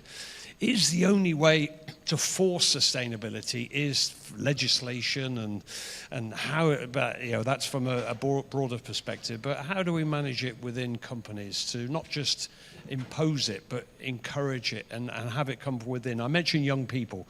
I think we're looking to the young people of Romania to really sort of set the way forward in all of these areas. How can we sort of manage that within our organization? It's a good question, Colin. I think as Romanians, and by the way, I think we have a very good impression about ourselves. But as Romanians, I think we've been taught to cope with the change, and we've been forced to change so many times that we might believe that this is the only way of doing it. And you might hear our parents or grandparents saying to our kids, at least my parents are saying to my kids that we are too liberal, and that they have democratic parents and we shouldn't be friends, because we kind of sell things to them and we want to get their buy-in and we want them to feel motivated. I think companies started to do this, and my team here, they all know that every day I'm saying this: we have to sell it to the employees, be it a change in policy or a development program or a benefit even that we want to give to them. We have to wrap it up and we have to sell it. And why is that? Because I think the young generations are coming with that along. So I can't force my kids to do something. And it's not because I'm not good at that, but it's because it doesn't work with them. Also in the university, I see the students being interested or not. So if they are not interested in the topic, they won't join the class. And it's ridiculous to see that sometimes when the topic is really nice, you have 60 students, although you know that your group has 30. And sometimes when the topic is not interesting, you would find yourself in the middle of 10 students who almost sleep, yeah? So it's a matter of understanding that times are changing. I think we are changing. We don't like to be forced any longer, and it comes from the communism. And there are a lot of topics around that, like call center work, allowing employees flexibility because they don't want to not have it, like working late shifts or night shifts. These are things that probably Romanians started to don't like anymore.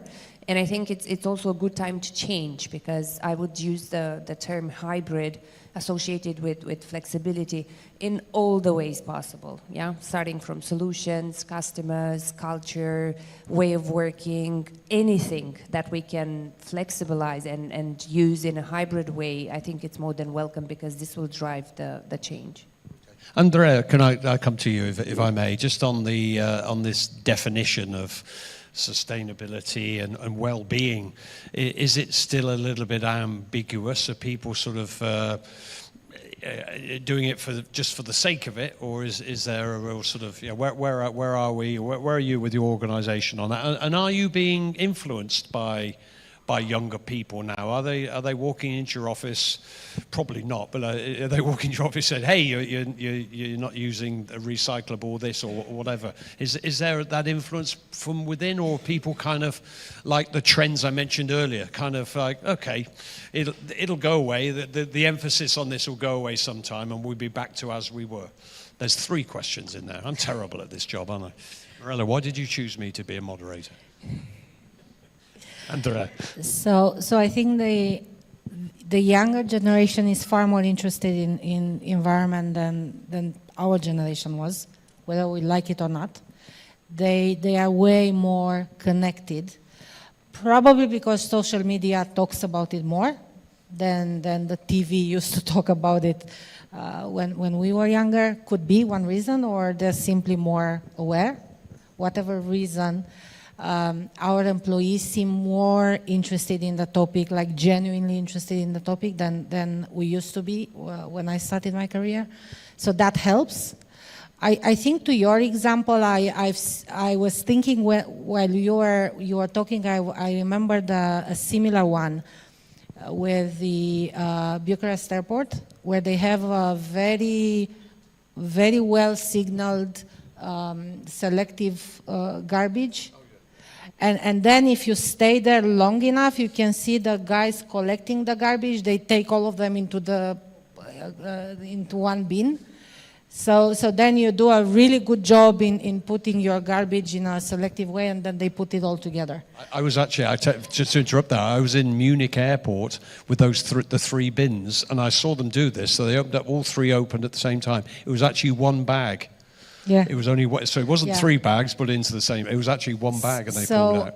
I think what the relevant connection to our companies of these couple of examples is that we need to not pretend.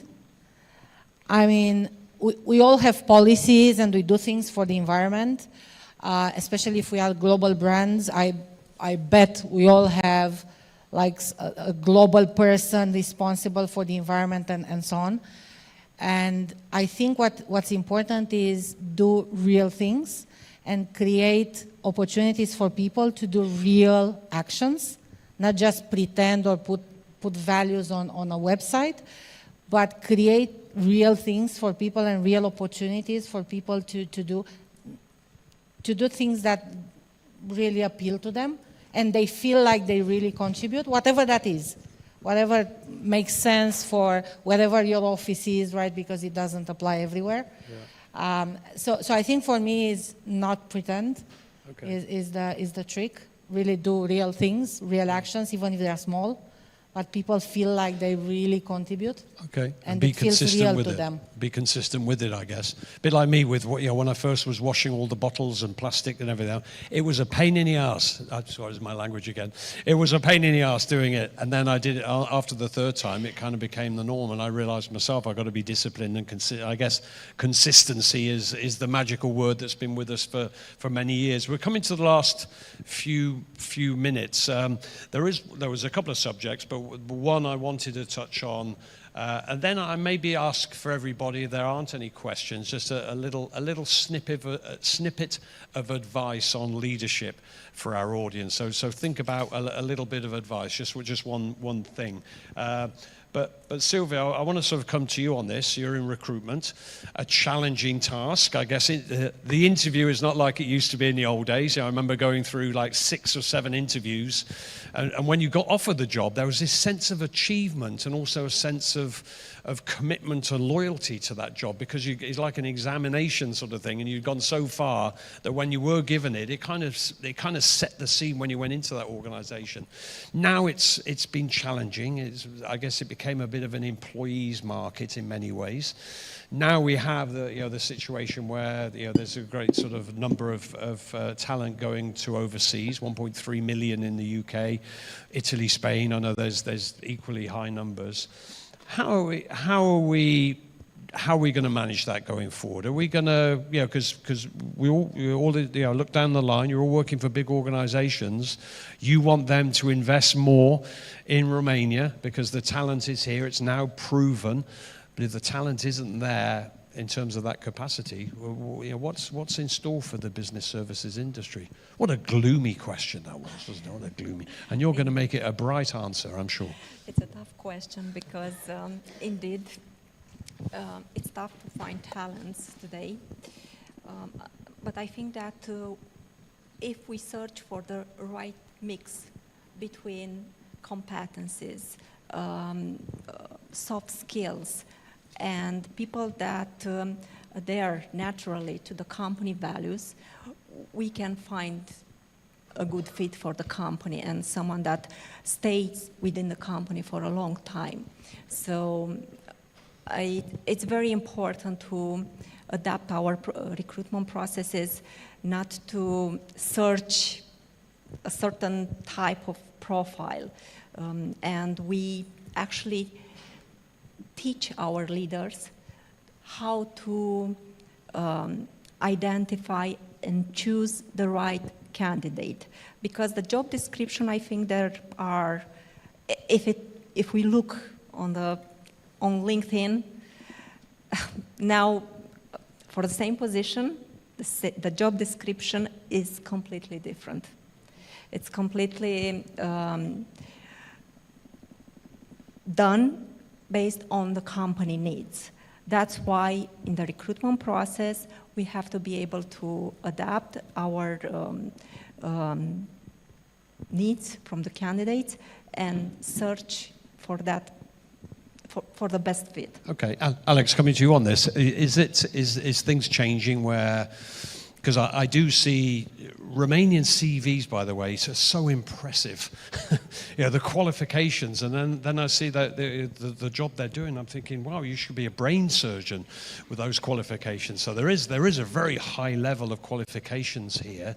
But my point to you, Alex, is because of the advent of things, like YouTube, the ability to learn, I honestly believe if I went for an interview tomorrow morning as a brain surgeon, I think I could get pretty much through 50-60% of the interview just by watching a few YouTube videos on brain surgery this evening. So I think the ability to learn is so much easier now. Does that then transform into changing the way we're looking at recruitment, and rather looking for those high qualifications and being very particular on it? Do we now prefer to have somebody who has some of the qualifications, but has a great attitude that we can develop? Is that evolving now? Are we looking at people in a different way than we used to here, where it was really all about the qualifications? Sorry, you don't have a master's degree in sociology, so you can't have the job. Are we changing, or should we change? Look, I think it's definitely changing, and I'm in two minds whether there's really resource scarcity or it's resource scarcity for our predefined idea of what we need. The reality of the matter is 90% of all of the jobs can be taught, right? So then you have two dimensions that you look for. Probably it's attitude and willingness to learn, and then the retaining factor is the important one. Look at what's happening, and I've been in this industry 17 years. The cycles of our deals, and I'm sure many of my friends here feel the same. The cycles have changed from 4 or 5 years to 9 months, 12 months. This large absorption of technology and the pandemic has taught all the companies that it's possible. Everyone wants a short ROI quickly, so the cycles change. With the cycles change, the technologies change as well. So the cycles of the technologies have also changed. So you have a continuous dynamic there, which have to be taught, untaught, learned, unlearned. So getting a particular skill set, it's good for one point in time, but then that has to evolve. I believe that it will continue to be that way, because this is how we feel the market going, this is how we feel the industry is going, and that has obviously a threat and an opportunity. The threat is we can't think of the jobs as they are today, thinking that they will stay the same. So if anybody tells me, what's your 5 years horizon? I have no freaking clue what's the 5 years horizon. And we plan in 3 years these days, right? The jobs will not stay the same. The jobs will change. We have thousands of jobs right now that did not exist 7 years ago, 8 years ago, related to social media, to technology companies, whatever. So those jobs will continue to evolve, skill set will continue to evolve, so it's important to have a pool of resources ready to continue to learn that. I think there's yet a third trend that is coming in, and it's these large technology companies which most of us work with, whether it's SAP or some of the others, they now have a tendency to actually go wider in the organization. So they don't just do the finance piece that they initially started with, now they touch upon multiple functions. So then therefore, you have to learn to actually deal with that as well. You put all of that together, and I think the opportunity for the business services is use the large or good competencies that you've built in terms of process engineering and domain knowledge, coupled with an ever-learning workforce and digital competency center. And then bundle all that and get the value out of the data. Data is something we've not spoken here. It's actually the emerging trend. And all of that makes sense if you have an ability to extract proper data for valuable insights. And I liked what Farley was saying. We now think in cycles. He's doing quarterly planning, we're doing quarterly planning. The yearly planning is sort of something from the past. It's the same happening with the skill set. The emerging technologies almost make us to hire for the future rather than for today. Okay, and I guess, I don't know who to ask this question to, but just based on what Alex was saying, shouldn't we, I think I did this once. I stood in front of the group and I said, I am now your 16-year-old son, and they all looked horrified at me, but I said, what do I go and study at university? Do I get sucked into this digitalization and that is the only thing I should learn to be successful in the future? Or how important still are those traditional things like the arts, literature, culture to our ability to adapt going forward? Should we make sure that we get our children to still maintain that knowledge, because that's actually going to help them adapt in the future rather than being fixed on something that may be redundant in the future? I don't know if anybody would like to, or should I just say that's a statement? I'll just say that's a statement, okay. All right, any questions from anybody on this as he shuffles? I can't wait to just get up and just bring it back to life again. maybe we'll do like a group one, just because I'm sure everybody's suffering for the same one.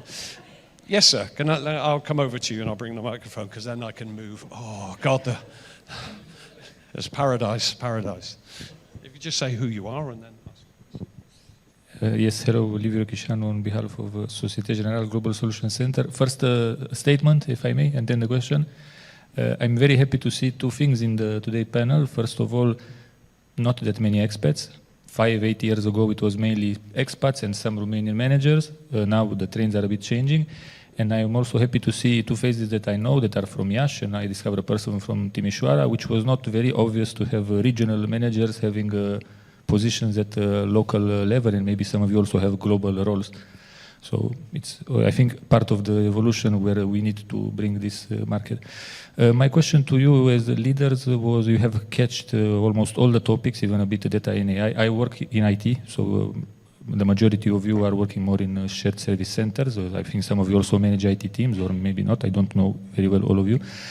My question to you was, if, and if yes, how are you using the science of psychology in your day-to-day life as leaders?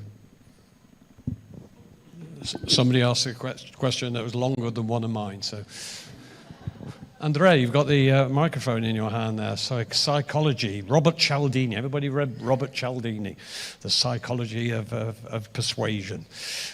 Andrea, I'm going to keep walking now because my legs are... Yeah. Now I'm envious. So the one way, the reason why I jumped to it, because we talked about it the other day in the company, so it's really fresh in my mind. One area that we had to change was, we talked a lot about digital. We went digital recruitment, right? So everything is digital, recruitment included. So one thing, we are a services company and we supply language support.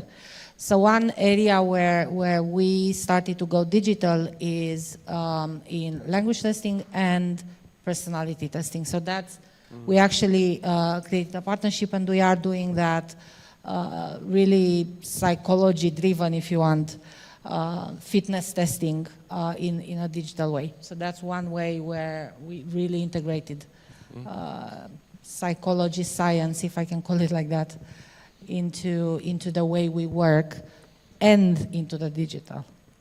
Perfect, thank you. you. I really like the point from Alex earlier that one way or the other we all became technology companies. And I think the other thing that's happening, we all added into our logos, mission and vision, the word digital, obsessively. Did you notice that? Everybody has into their objectives, or I don't know, next 3 years, mission and vision, something with digital. We are a digital company, we do digital that, digital the other. So that's how we do, we did it, we use psychology in a digital way. Thank you, thank you, and thank you for the question. I guess it's that adaptability. So without me going into training mode, I always say that treat people not as you remember the sort of the old golden rule: treat people the way that you expect to be treated yourself. And I think this is transforming into treat people the way that they want to be treated, and that's the adaptability, I think. So psychology, wonderful subject. Right then, you know where we're going with this, Dan. You're first up in terms of just a quick one bit of advice from everybody on leadership. Okay, I was not prepared for this one. I think you mentioned at one point something about... Oh, just hurry up quickly. We should prepare. No, let me use like 15 minutes for this. So a quick advice would be to trust the people that we are working with, to empower them, to allow them to make mistakes, and to allow them to grow by this way. Good advice. I guess you read any famous person's autobiography, the first 3 chapters are disaster. And that's a good lesson. So thank you, sir. I'm going to shake your hand and say thank you for that. Razvan. So I mentioned already I'm a true believer in empathic leadership, right? So I can only preach empathic leadership, right? And by the way, there are 4 key traits as part of empathic leadership, right? Empathy, compassion, flexibility, and emotional intelligence, right? So if all 4 are there, then I think the key success is perfect. There. Thank you, sir. Thank you. Fali, all to you. I think that for my side, resilience and lead by example. If you are a resilient person as a executive or as a manager, your team is going to follow you. So why resilience nowadays? Because 2 years ago, we were in a situation, 2 years ago in a different one, now we have another challenge. So it's going to keep changing forever. There is no end.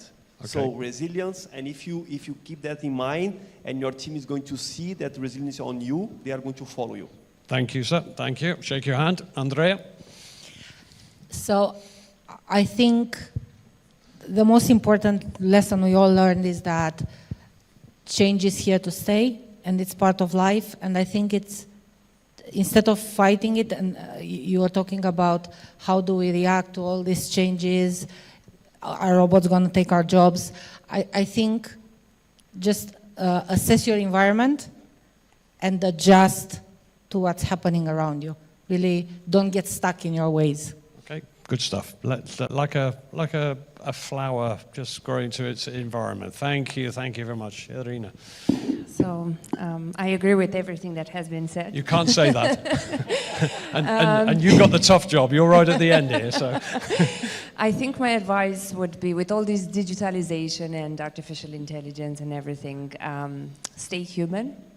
And I think this comes like across with being empathetic and understanding the people around you, even enjoying this ride, because it's a journey that we all embarked into that is fascinating, at least to me, with all this technology and all the opportunities. But I think on top of everything, we just have to stay human as leaders, because that makes it all. Okay. Thank you. Raluca. I'll take it from this and go one step further. I was thinking a lot, and this is kind of a seasoned advice, at least from our experience, that would be walk towards vulnerability.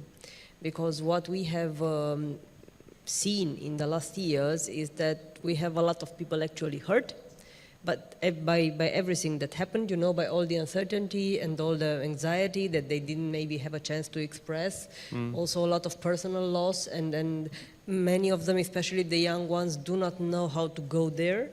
And a lot of our managers also felt need for support. And I think one of the things we did and we will keep doing will be to actually find a way to allow people to open up that they can heal. Great advice, yeah. So, are you okay? And they say, well, when my wife says I'm fine, I think, oh, hang on a minute. So I'm making a joke about it, but it's a serious point, isn't it? So making sure that people are underneath the surface, I'm okay, is probably a cry for help, not I'm okay sort of thing. So, Vladimir. So, we are definitely in a people business. So if we would be challenged in the future of something, in my opinion, we will not be necessarily challenged by technology, but it will be about people, people, people. That's my opinion. Good and advice. Don't lose the touch with your employees. Okay, and don't use WhatsApp. Alex. All the good stuff has been said, huh? No, but I would say that if there's one advice, build a muscle for yourself and for your teams to learn to unlearn. It's better to ride the wave of change than be dragged after it. So I think that's my advice. Right. Sylvia? So from my perspective, keep in mind that leadership, it's not about leaders. It's about how we lead our people. Wow, what a profound end to that. Ladies and gentlemen, please, thank you so much. You've made my life a lot easier today.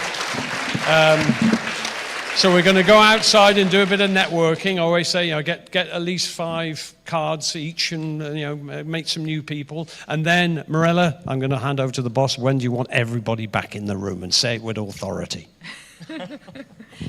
Thank you, Colin. Thank you very much. So we'll have a break for dinner, for sure, and networking cocktail. And we are back in 45 minutes for the Gala Awards. Thank you, everyone. Photo here. What if dreamers never became doers? Where would we be if limits were never tested? Who says we shouldn't challenge what's possible? Or leap without looking? What if humanity's biggest questions were inspired by one thing? The belief that tomorrow can be better than today. What's your ambition?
Code smart, play hard, work like a Bosch. Bosch Service Solutions Timișoara is a key player in the software and IT industry.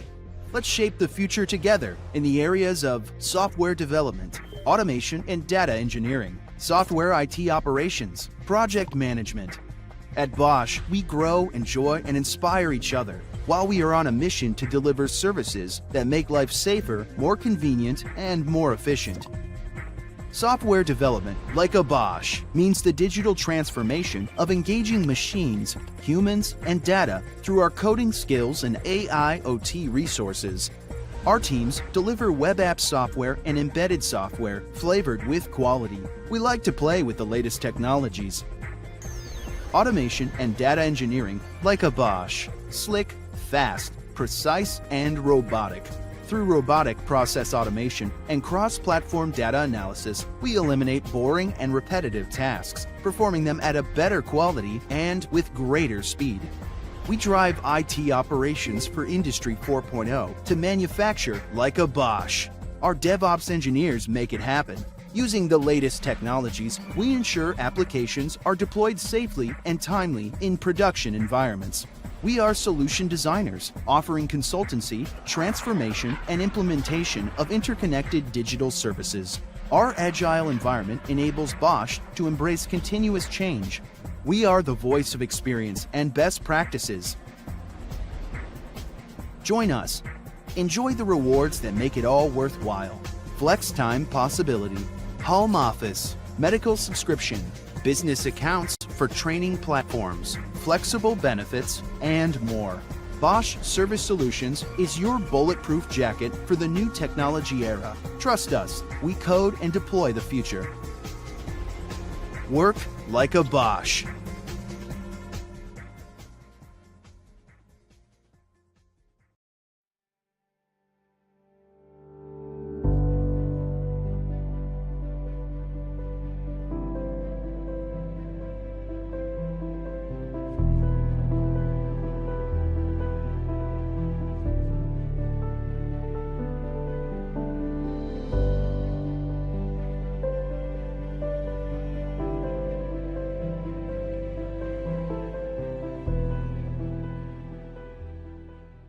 Remember what you dreamed about last night?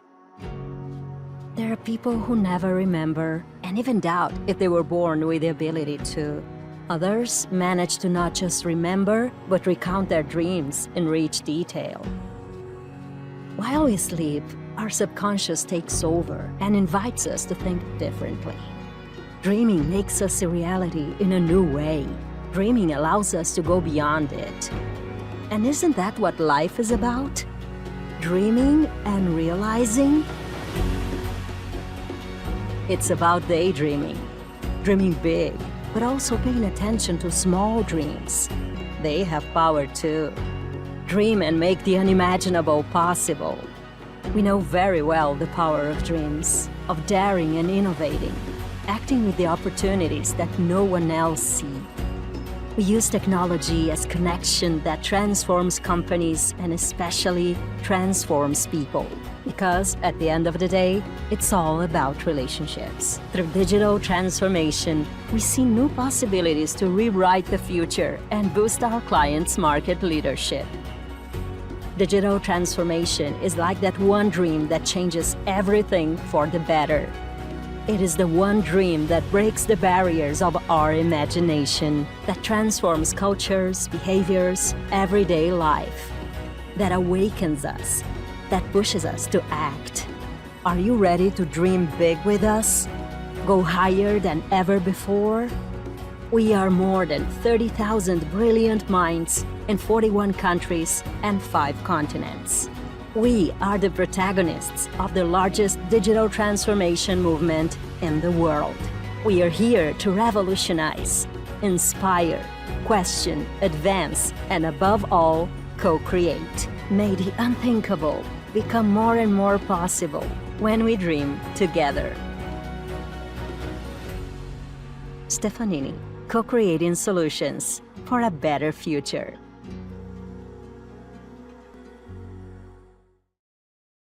The world is changing faster than ever. As consumers become more and more digitally connected, their demands are changing just as quickly. At TP, we help clients rewire their organizations with a new, more integrated operating model using analytics, technology, automation, and artificial intelligence, but always complemented by human empathy. Omnichannel solutions enrich the customer journey by keeping them closely connected to their favorite brands, new habits, new expectations, and new preferences, powered by the perfect blend of people, process, and technology, all delivered seamlessly.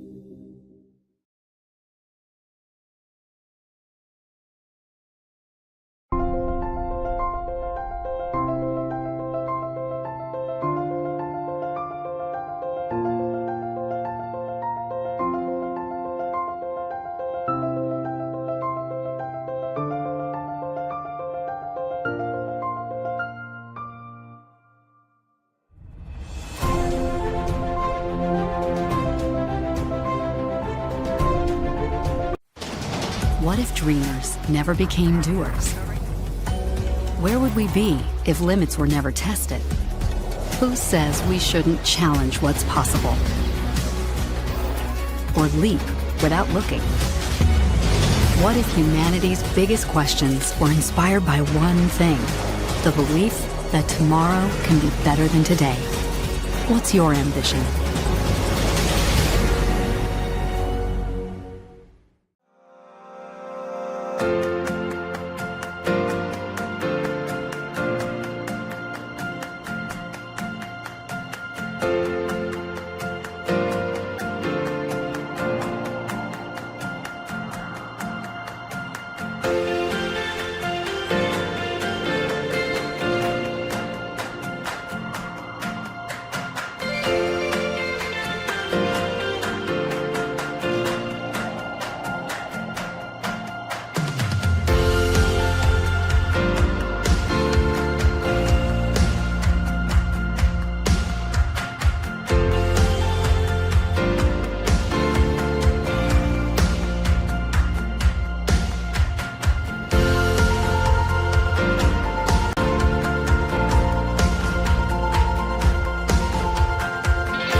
Code smart, play hard, work like a Bosch. Bosch Service Solutions Timișoara is a key player in the software and IT industry. Let's shape the future together in the areas of software development, automation and data engineering, software IT operations, project management. At Bosch, we grow, enjoy, and inspire each other while we are on a mission to deliver services that make life safer, more convenient, and more efficient. Software development, like a Bosch, means the digital transformation of engaging machines, humans, and data through our coding skills and AI/OT resources. Our teams deliver web app software and embedded software flavored with quality. We like to play with the latest technologies. Automation and data engineering, like a Bosch, slick, fast, precise, and robotic. Through robotic process automation and cross-platform data analysis, we eliminate boring and repetitive tasks, performing them at a better quality and with greater speed. We drive IT operations for Industry 4.0 to manufacture like a Bosch. Our DevOps engineers make it happen. Using the latest technologies, we ensure applications are deployed safely and timely in production environments.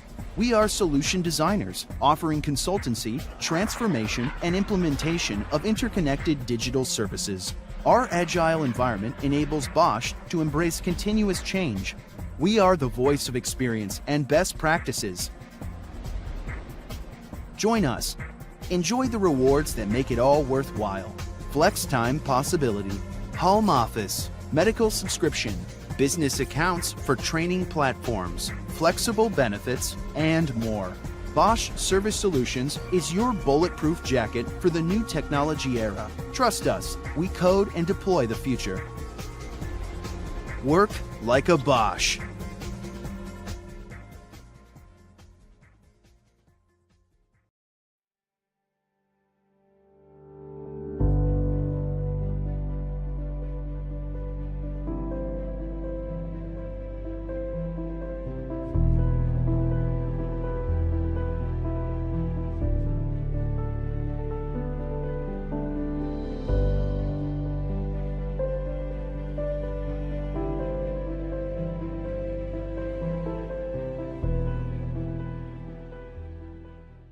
Remember what you dreamed about last night? There are people who never remember and even doubt if they were born with the ability to. Others manage to not just remember, but recount their dreams in rich detail. While we sleep, our subconscious takes over and invites us to think differently.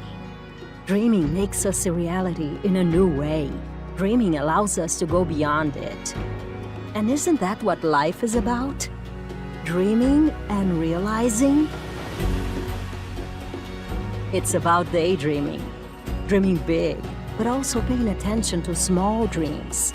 They have power too. Dream and make the unimaginable possible. We know very well the power of dreams, of daring and innovating, acting with the opportunities that no one else sees. We use technology as connection that transforms companies and especially transforms people. Because at the end of the day, it's all about relationships. Through digital transformation, we see new possibilities to rewrite the future and boost our clients' market leadership. Digital transformation is like that one dream that changes everything for the better. It is the one dream that breaks the barriers of our imagination, that transforms cultures, behaviors, everyday life, that awakens us, that pushes us to act. Are you ready to dream big with us? Go higher than ever before? We are more than 30,000 brilliant minds in 41 countries and 5 continents. We are the protagonists of the largest digital transformation movement in the world.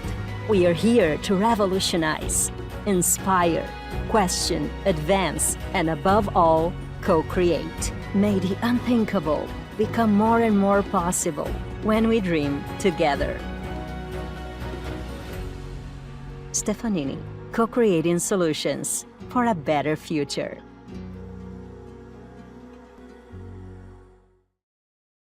The world is changing faster than ever. As consumers become more and more digitally connected, their demands are changing just as quickly. At TP, we help clients rewire their organizations with a new, more integrated operating model using analytics, technology, automation, and artificial intelligence, but always complemented by human empathy.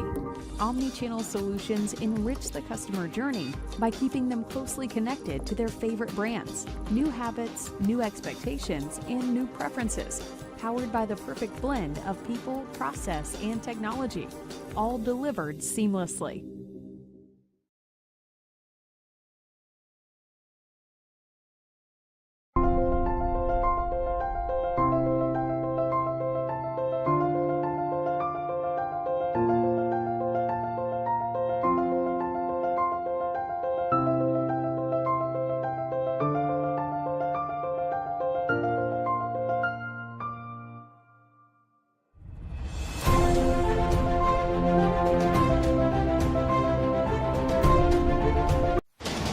What if dreamers never became doers? Where would we be if limits were never tested?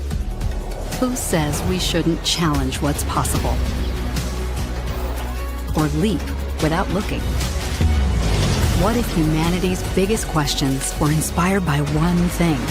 The belief that tomorrow can be better than today. What's your ambition?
Code smart, play hard, work like a Bosch.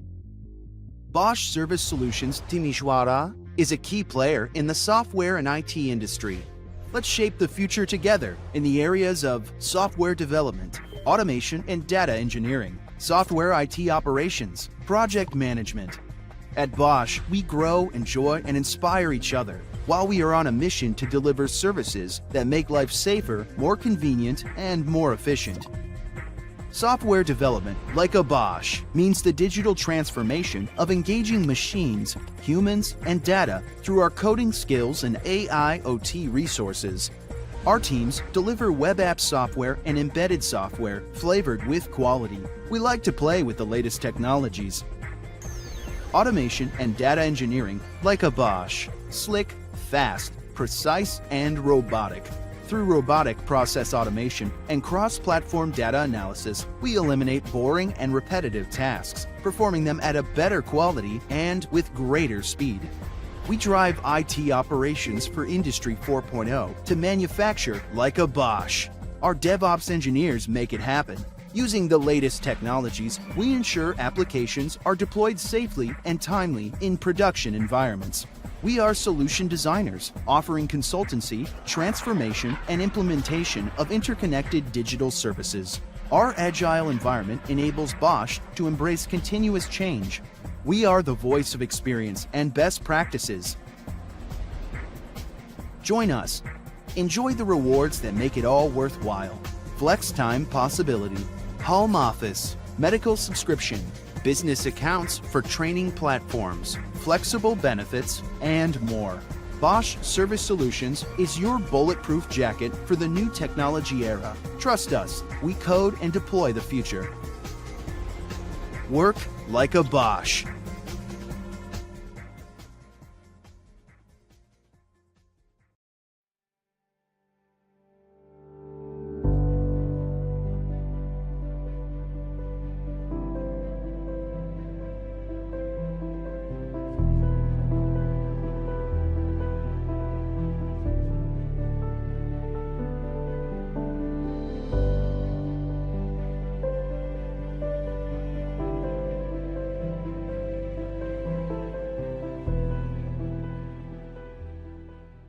Remember what you dreamed about last night?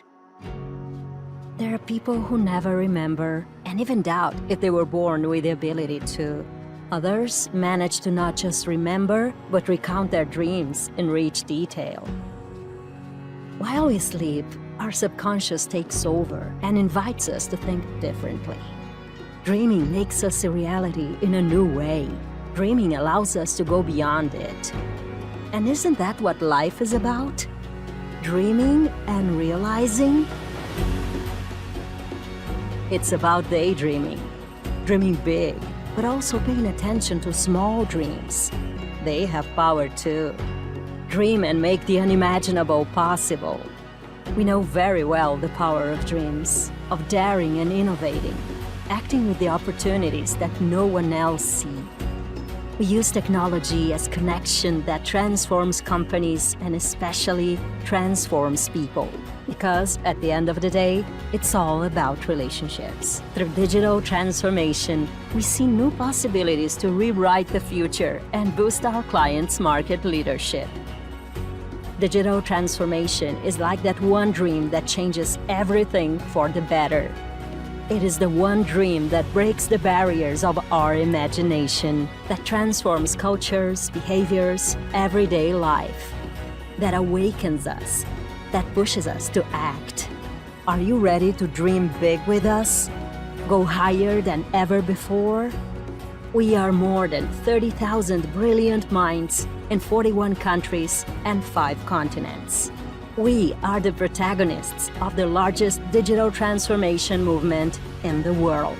We are here to revolutionize, inspire, question, advance, and above all, co-create. May the unthinkable become more and more possible when we dream together.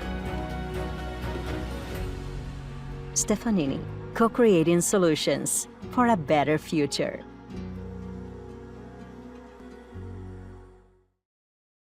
The world is changing faster than ever. As consumers become more and more digitally connected, their demands are changing just as quickly. At TP, we help clients rewire their organizations with a new, more integrated operating model using analytics, technology, automation, and artificial intelligence, but always complemented by human empathy. Omnichannel solutions enrich the customer journey by keeping them closely connected to their favorite brands, new habits, new expectations, and new preferences. powered by the perfect blend of people, process, and technology, all delivered seamlessly.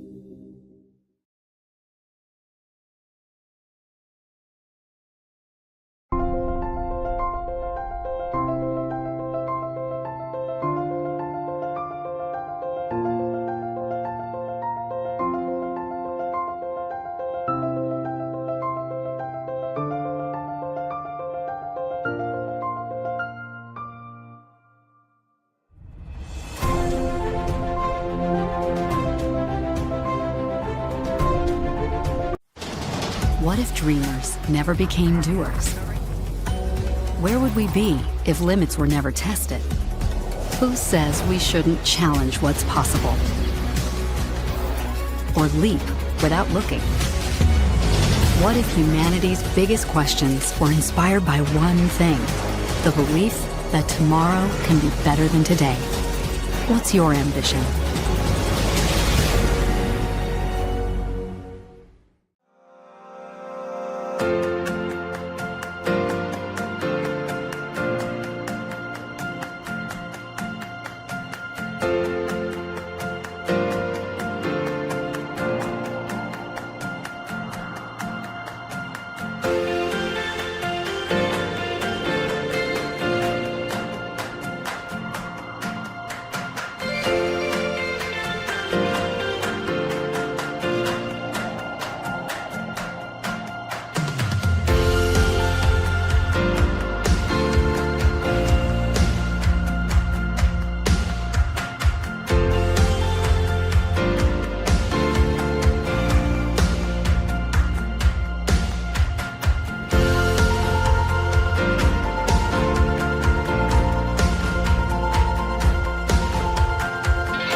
Code smart, play hard, work like a Bosch.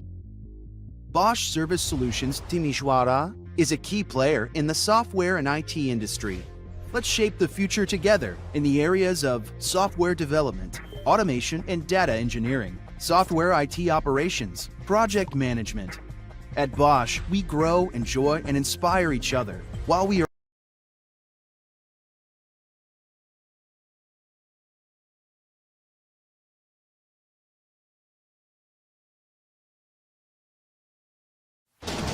What if dreamers never became doers? Where would we be if limits were never tested? Who says we shouldn't challenge what's possible? Or leap without looking? What if humanity's biggest questions were inspired by one thing? The belief that tomorrow can be better than today. What's your ambition?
Code smart, play hard, work like a Bosch. Bosch Service Solutions Timișoara is a key player in the software and IT industry. Let's shape the future together in the areas of software development, automation and data engineering, software IT operations, project management. At Bosch, we grow, enjoy, and inspire each other while we are on a mission to deliver services that make life safer, more convenient, and more efficient. Software development, like a Bosch, means the digital transformation of engaging machines, humans, and data through our coding skills and AI/OT resources. Our teams deliver web app software and embedded software flavored with quality. We like to play with the latest technologies. Automation and data engineering, like a Bosch, slick, fast, precise, and robotic. Through robotic process automation and cross-platform data analysis, we eliminate boring and repetitive tasks, performing them at a better quality and with greater speed. We drive IT operations for Industry 4.0 to manufacture like a Bosch. Our DevOps engineers make it happen. Using the latest technologies, we ensure applications are deployed safely and timely in production environments. We are solution designers, offering consultancy, transformation, and implementation of interconnected digital services. Our agile environment enables Bosch to embrace continuous change. We are the voice of experience and best practices. Join us. Enjoy the rewards that make it all worthwhile. Flex time possibility, home office, medical subscription, business accounts for training platforms, flexible benefits, and more. Bosch Service Solutions is your bulletproof jacket for the new technology era. Trust us, we code and deploy the future. Work like a Bosch.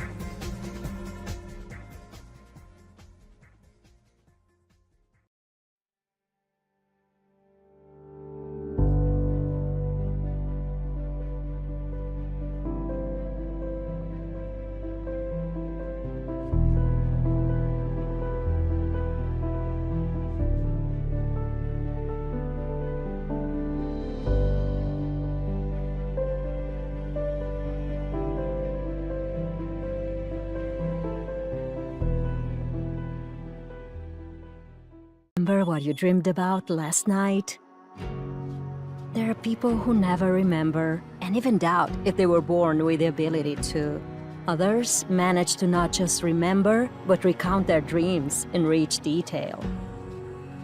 While we sleep, our subconscious takes over and invites us to think differently. Dreaming makes us a reality in a new way. Dreaming allows us to go beyond it. And isn't that what life is about? Dreaming and realizing? It's about daydreaming. Dreaming big, but also paying attention to small dreams. They have power too. Dream and make the unimaginable possible. We know very well the power of dreams, of daring and innovating, acting with the opportunities that no one else sees. We use technology as connection that transforms companies and especially transforms people. Because at the end of the day, it's all about relationships. Through digital transformation, we see new possibilities to rewrite the future and boost our clients' market leadership. Digital transformation is like that one dream that changes everything for the better. It is the one dream that breaks the barriers of our imagination, that transforms cultures, behaviors, everyday life, that awakens us, that pushes us to act. Are you ready to dream big with us? Go higher than ever before? We are more than 30,000 brilliant minds in 41 countries and 5 continents. We are the protagonists of the largest digital transformation movement in the world. We are here to revolutionize, inspire, question, advance, and above all, co-create. May the unthinkable become more and more possible when we dream together. Stefanini, co-creating solutions for a better future.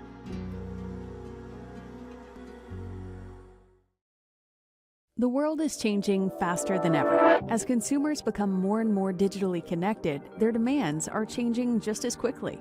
At TP, we help clients rewire their organizations with a new, more integrated operating model using analytics, technology, automation, and artificial intelligence, but always complemented by human empathy.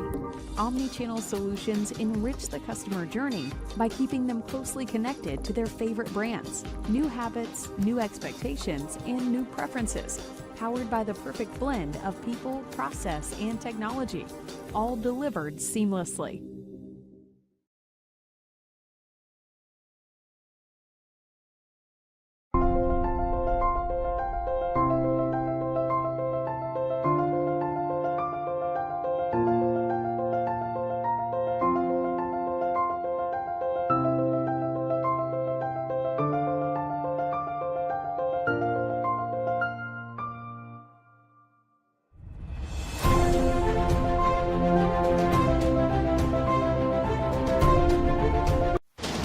What if dreamers never became doers? Where would we be if limits were never tested? Who says we shouldn't challenge what's possible? Or leap without looking? What if humanity's biggest questions were inspired by one thing? The belief that tomorrow can be better than today. What's your ambition?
Code smart, play hard, work like a Bosch.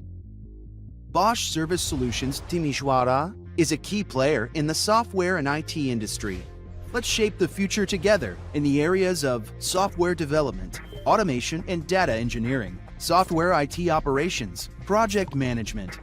At Bosch, we grow, enjoy, and inspire each other while we are on a mission to deliver services that make life safer, more convenient, and more efficient.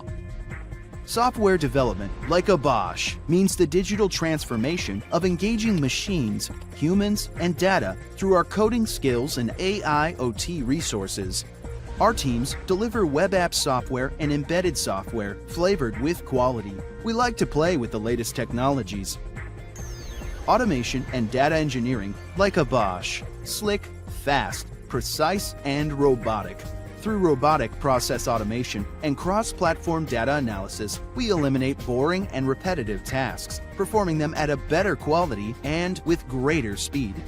We drive IT operations for Industry 4.0 to manufacture like a Bosch. Our DevOps engineers make it happen. Using the latest technologies, we ensure applications are deployed safely and timely in production environments. We are solution designers, offering consultancy, transformation, and implementation of interconnected digital services. Our agile environment enables Bosch to embrace continuous change. We are the voice of experience and best practices. Join us. Enjoy the rewards that make it all worthwhile. Flex time possibility, home office, medical subscription, business accounts for training platforms, flexible benefits, and more. Bosch Service Solutions is your bulletproof jacket for the new technology era. Trust us, we code and deploy the future. Work like a Bosch.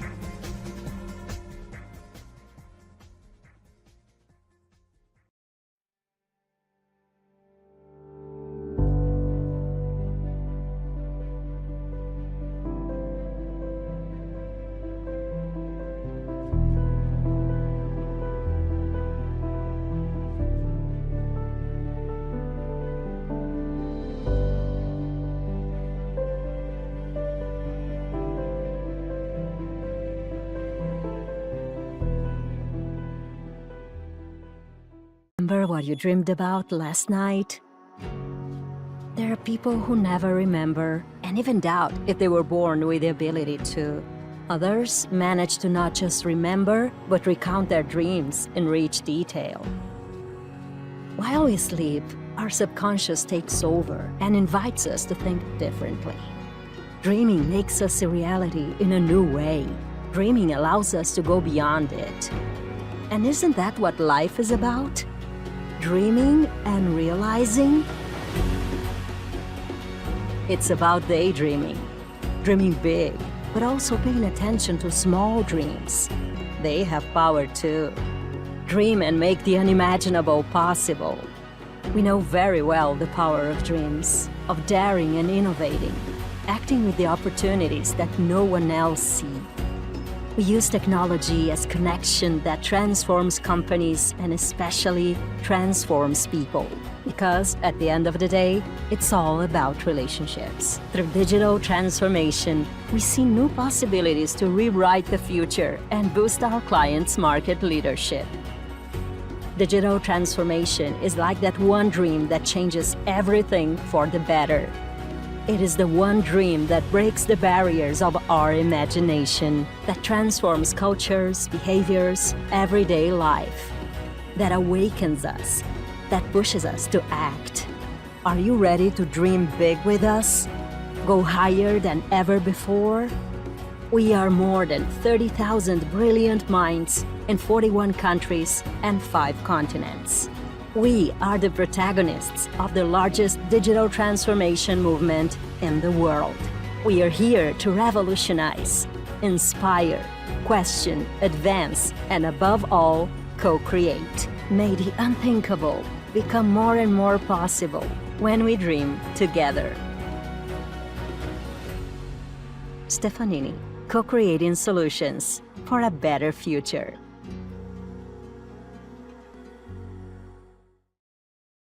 The world is changing faster than ever. As consumers become more and more digitally connected, their demands are changing just as quickly. At TP, we help clients rewire their organizations with a new, more integrated operating model using analytics, technology, automation, and artificial intelligence, but always complemented by human empathy. Omnichannel solutions enrich the customer journey by keeping them closely connected to their favorite brands, new habits, new expectations, and new preferences, powered by the perfect blend of people, process, and technology, all delivered seamlessly.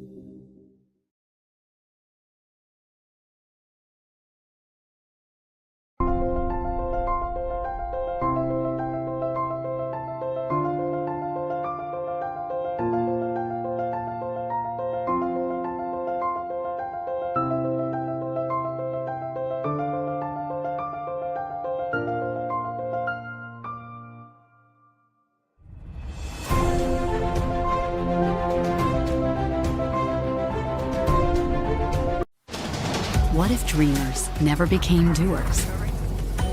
Where would we be if limits were never tested? Who says we shouldn't challenge what's possible? Or leap without looking? What if humanity's biggest questions were inspired by one thing? The belief that tomorrow can be better than today. What's your ambition?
Code smart, play hard, work like a Bosch.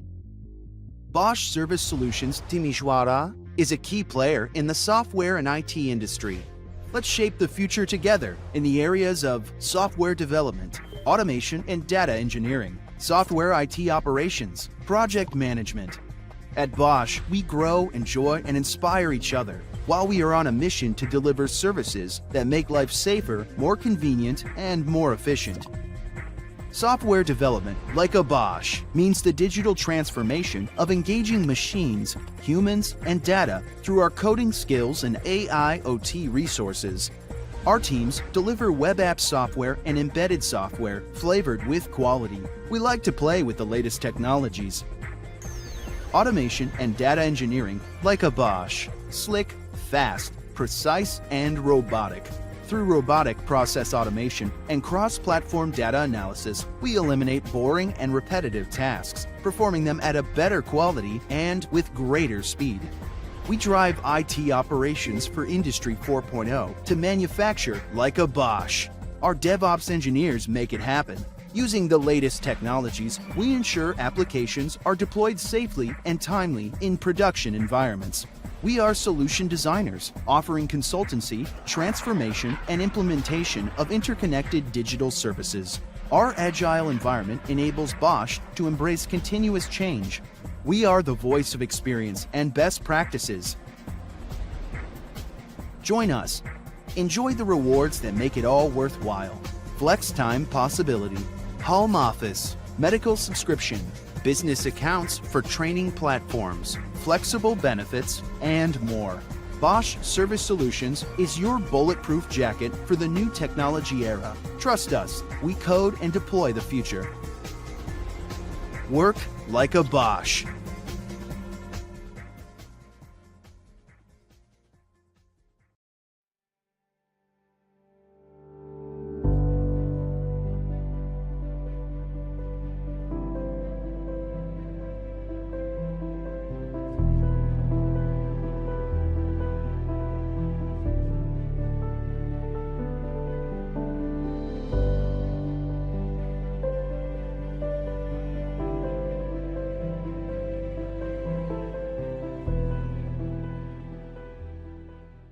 Remember what you dreamed about last night? There are people who never remember and even doubt if they were born with the ability to. Others manage to not just remember, but recount their dreams in rich detail. While we sleep, our subconscious takes over and invites us to think differently. Dreaming makes us a reality in a new way. Dreaming allows us to go beyond it. And isn't that what life is about? Dreaming and realizing? It's about daydreaming, dreaming big, but also paying attention to small dreams. They have power too. Dream and make the unimaginable possible. We know very well the power of dreams, of daring and innovating, acting with the opportunities that no one else sees. We use technology as connection that transforms companies and especially transforms people. Because at the end of the day, it's all about relationships. Through digital transformation, we see new possibilities to rewrite the future and boost our clients' market leadership. Digital transformation is like that one dream that changes everything for the better. It is the one dream that breaks the barriers of our imagination, that transforms cultures, behaviors, everyday life, that awakens us, that pushes us to act. Are you ready to dream big with us? Go higher than ever before? We are more than 30,000 brilliant minds in 41 countries and 5 continents. We are the protagonists of the largest digital transformation movement in the world. We are here to revolutionize, inspire, question, advance, and above all, co-create. May the unthinkable become more and more possible when we dream together. Stefanini, co-creating solutions for a better future.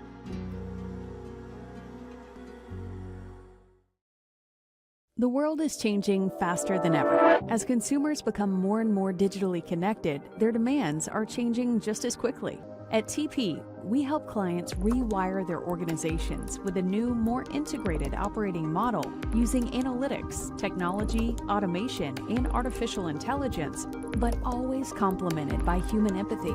Omnichannel solutions enrich the customer journey by keeping them closely connected to their favorite brands, new habits, new expectations, and new preferences, powered by the perfect blend of people, process, and technology, all delivered seamlessly.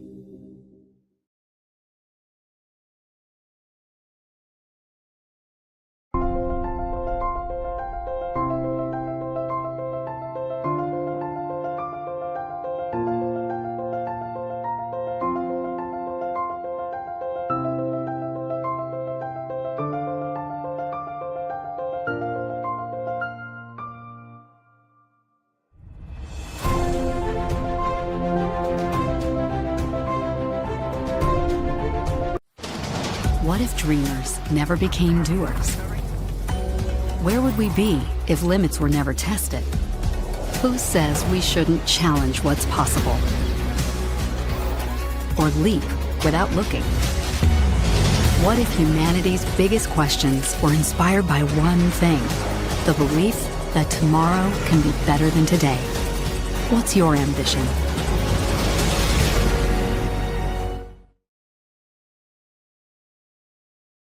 Welcome to Romanian Business Services Awards. My name is Bogdan Miu. I'll be your host for tonight.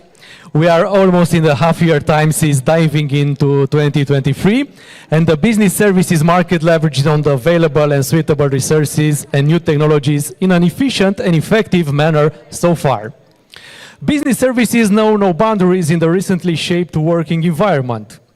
We are here today to celebrate the performance and the commitment of managers, leaders in the industry, companies and projects on one of the largest employers on the Romanian economy, the business shared services industry. Before diving into the awards gala, allow me to thank the partners of this event. And I will start with the diamond partner, Vipro. The platinum partner is Bosch. The gold partners for tonight are Majorel, SCC, Stefanini, Societe Generale GSC, WebHelp, and Teleperformance. Our other partners are Ucom, TotalSoft, CGS Romania, and Lovering & Partners Business Consultants.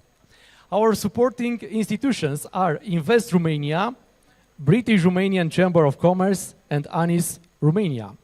Our media partners, a round of applause.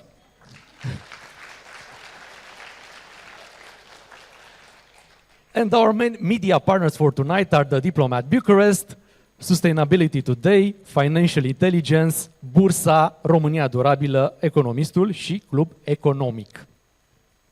It is my pleasure now to announce the jury board, and I will start with Andrada Iliescu, Advisory Director at KPMG. A round of applause for Andrada Iliescu. Corina Vasile, Executive Director, ANIS Romania. Carmen Adamescu, Partner E&Y. Hello.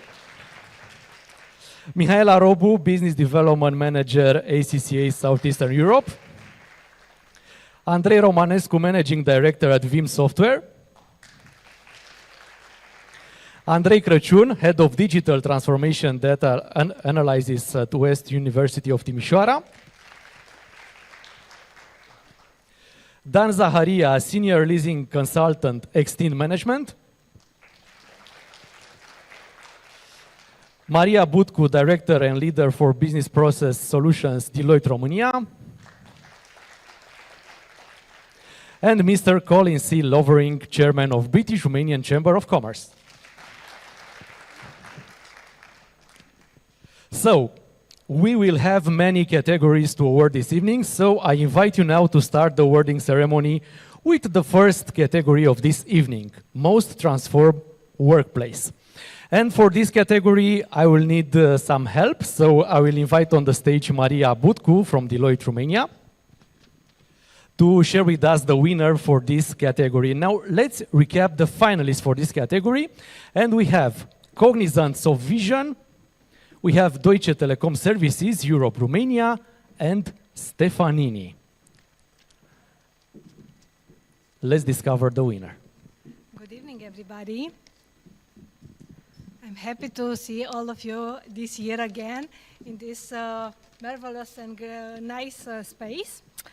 For the most transformed workplace, the award will go to that company that reinvent during this year and managed to organize several projects in 2022. They had the Studio Experience 2.0 Iași Campus Collaboration Hub. Their next one initiative is Better Together, a series of events meant to bring talent together, recreate and strengthen a sense of belonging and pride. The next initiative is Frontrunner, a 2-hour global live stream and conference of ideas around the future of technology. I am happy to invite here Cognizant Soft Vision.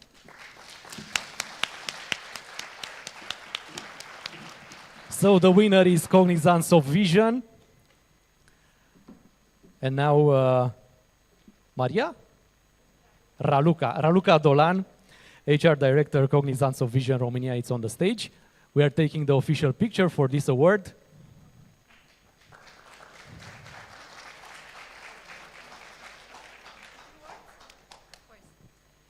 I was not expecting to be among the first ones.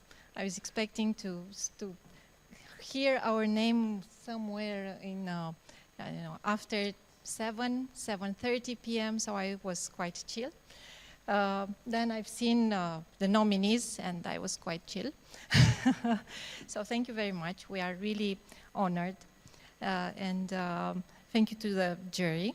It's the second time, actually, in a row when we are taking this award, so you must have seen something there, and that means our effort in the end is recognized.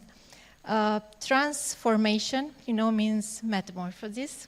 So in the end, we are an IT company, so it's about software, it's about technology.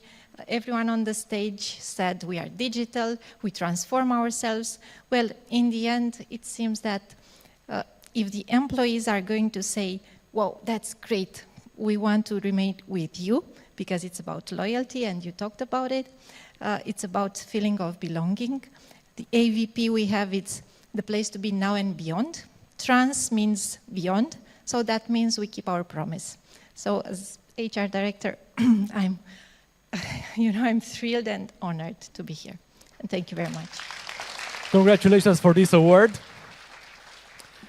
We will still keep Maria Butcu on stage to help us with the next category, and the CSR Initiative of the Year. Let's see the finalists we have here. So it's Societe Generale Global Solution Center.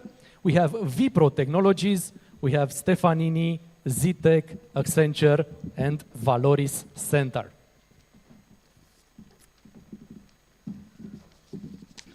Well, it's about CSR, and there is nothing new, I would say.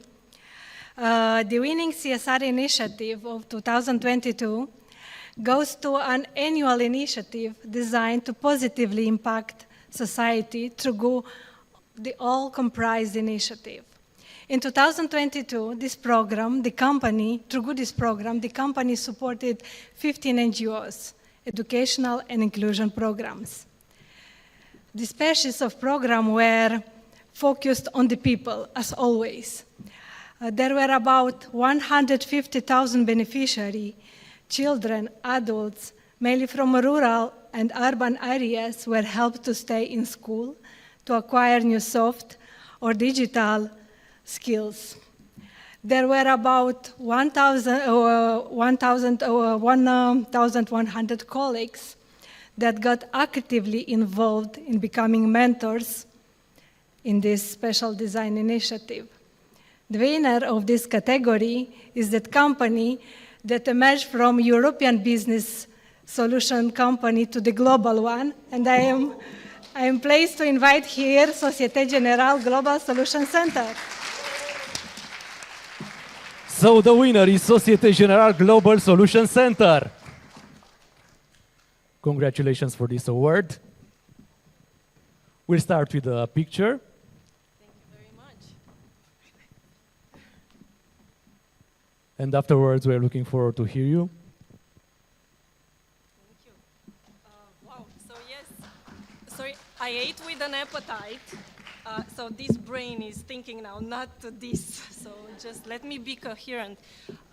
It's not fair I'm on my own here, because the landscape we've created in SGGSE, it's different. We really co-create and contribute to the strategy of our CSR vision and roadmap. We work with communications, we work with the facility, with the various services that we have in SGGSE to really have impact through our partners, external partners. So we've created a transparent way of taking a decision, so including our staff, including our entire EXCO, really to look into what can we support. There are so many things that you can do for Romania, and there are so many things that we can do together, one way or another. We'll have to talk more about that, because really the country needs us. So yes, a lot of value in the projects that have been presented earlier with the companies here. We are really humbled by this prize. Thank you very much. We look forward to care together again next year. Congratulations. Our event moves forward to the next category, Digital Transformation Initiative of the Year, and I will invite on the stage Corina Vasile from ANIS to help us announce the winner. We have the finalists: SCC Romania Services, Genpact Romania, Bosch Service Solutions, Societe Generale Global Solution Center, and Accenture. Nice list of finalists. Thank you for inviting me. I have to present something with digital, as you all said, of course. And out of this impressive list of finalists, the winning project of this category goes to a company that emphasizes the importance of both business and people KPIs, as they are interdependent. To improve decision-making and service performance, the company developed dynamic dashboards that track the impact of various people KPIs on business KPIs in real time. Shortly, it enabled managers to have access to objective data that they could utilize to adapt their leadership style to people needs, identify and address challenges in a proactive manner. So, the winner of the category is SCC Romania Services and their KPI dashboard implementation. SCC Romania Services, congratulations for this award. Digital Transformation Initiative of the Year. First, we are taking the official photo for this award. Thank you very much. I'm happy and proud that our efforts in this area are seen and awarded. As discussed earlier, it's not an easy task to transform the workplace. It requires a lot of effort, hard work, and a shared vision. Therefore, I want also to thank you to the entire project team who make this possible. Thank you. Thank you. For the next category, L&D Initiative of the Year, I will invite on the stage Mihaela Robu to help us announce the winner. And we have the finalists: TELUS International, Vipro Technologies, Stefanini, Bosch Service Solutions, Acas Romania, Accenture, and WebHelp Romania. Thank you. I hope it's okay. So very happy to be this evening with you again. We talked a lot earlier about skilling and upskilling people, and I think for this industry is maybe even more relevant than for other industries, that you need very well skilled and trained people. So This was an important prize, and we saw many very good projects. But the company that will take the award impressed us because they decided to reach as many employees as possible. And for this, they created a task force, a task force team in order to help this process. So they were able, through robust mapping and analyzing the gaps of their employees' skills, to upskill them in order to take more niched and more important roles in their company during last year. So it was an impressive number of employees, 5,000, and the project was called exactly like this: Task Force Team from Vipro. Vipro is the winner. Taking the word and your applause. This is the team, the A team, the Vipro team.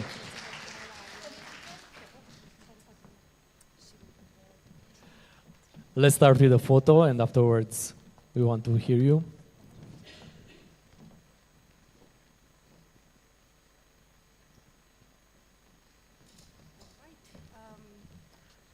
Task Force was just a name, but in fact it was a global project, and it was for our top talents. But when we say top talents, it's not just the top-rated employees; it's the critical employees, it's the key employees. You have your bell curve statistics and all of that, how you rate your employees. But then beyond that, you have the actual doers. So this program was for the doers. And I'm not happy we didn't get the CSR, of course, but what I can say is that within this project of L&D, we also had the CSR. And here we have the quality team, Laura and Bogdan. And what they have done, they have even quantified the benefit of the project, which was in millions. We all know how that goes with the quality calculations, but this was a real fact because we have upskilled employees globally. We had an audience of 5,000 employees, and we've reached a 60% plus coverage. But the point is that they got to the next level in their roles with these programs that we had. But beyond that, with the help of the quality team, we measured even the carbon footprint. We actually showed how we could avoid a potential carbon footprint. What do you call that, Bogdan? Carbon footprint. Yes. So when I asked Bogdan, please explain me, how do we calculate this? What do we do? How do we avoid that pollution effect, even if it's not a CSR project? So he said, imagine a block of 10 floors, and that's your impact. This is how much you've avoided by simply having online trainings with so many people from Australia to Latin America to you name it, it was there. And it was all steered from Romania. And I'm really proud to say we also have Anna here from the training team. The task force is bigger than that. The project is for the top talents. It was a success, and it's been in the second year. Now we are running the third year. And we try to make it a mindset and not a project. Thank you. Thank you, congratulations, and we are moving forward. We'll keep Mihaela Robu on stage to help us with Best Wellbeing Initiative. And we have the finalist, Societe Generale Global Solution Center, Majorel, Romania, and Accenture.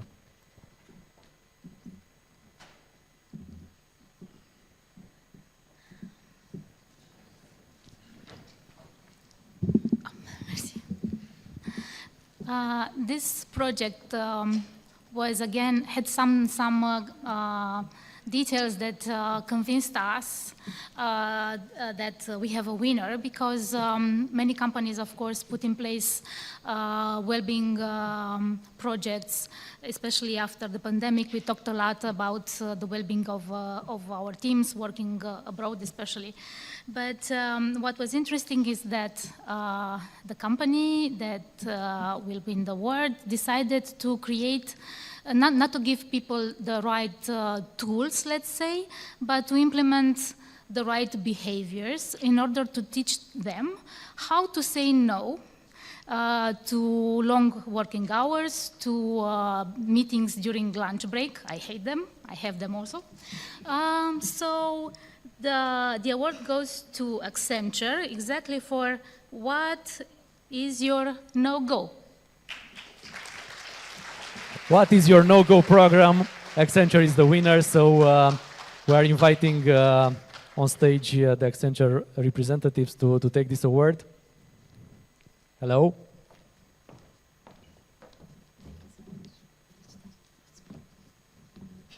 The photo first, with the award and the applauses. Very important for the photo. Thanks a lot. I'm actually very proud to receive this award because this is for an initiative that is very dear for me and for my team that worked on this. We discovered that we talk a lot about well-being, you know, and we talked about the changing environment, and we talked about employees being resilient and coping with what is around them. But actually what we found out is that in all this well-being conversation, we have really competitive teams that want to do a very good job. So it's very easy to get sucked into working a lot, into breaking every personal boundary that you have as an individual. So for us, somehow, this entire initiative was about teaching our people that the environment in which we work is a safe environment in which they can define their boundaries, they can communicate them, and everybody else should respect them. So thanks a lot, and I know that all of you are also very competitive individuals and very competitive companies, so I want to leave you with a thought about what is your personal no-go.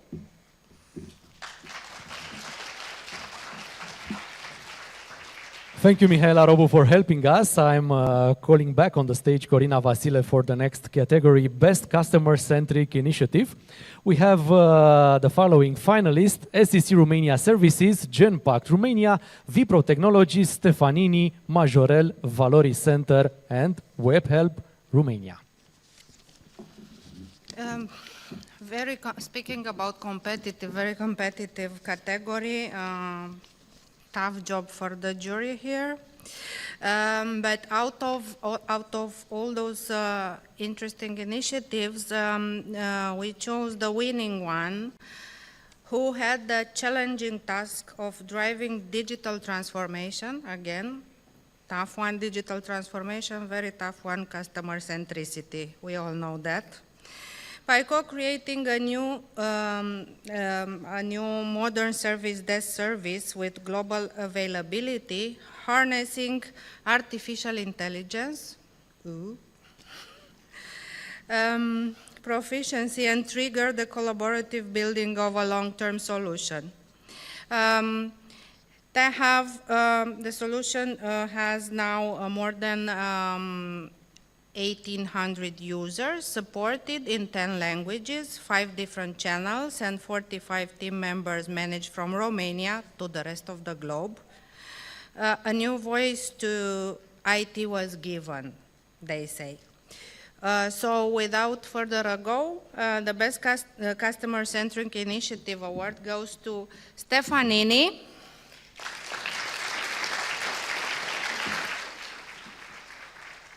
And their initiative, the Global Modern Service Desk Service. Now let's continue the round of applause for Stefanini.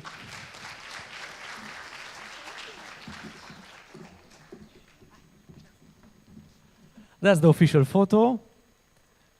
And now the official speech. Well, I'm very proud and very happy to be here. It's always an honor to receive a prize. But more than that, this for us is a recognition that we are on the right way. We all know that this is not an easy task to convince companies to change, to embrace the change, especially when the change is so new like AI and other services. And we are so proud that our clients trust on us, decided to co-create with us and generate new solutions that are coming outside Romania for the entire globe.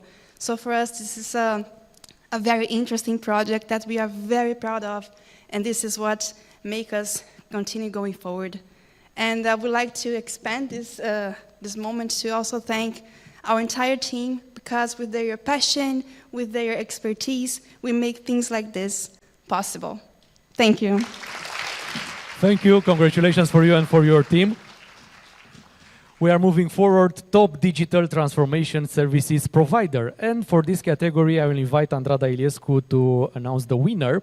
We have the following finalists: Genpact Romania, DevHD, Stefanini, Zitec, Valoris Center, and WebHelp Romania. Let's find out the winner. Good evening, everybody. Well, I don't need glasses. That's super. Just a small joke from my side. Yesterday I had the annual checkup from the medical checkup at the company, and the doctor there told me, lady, you will soon need glasses. Okay, I don't need. Thank you for the big size.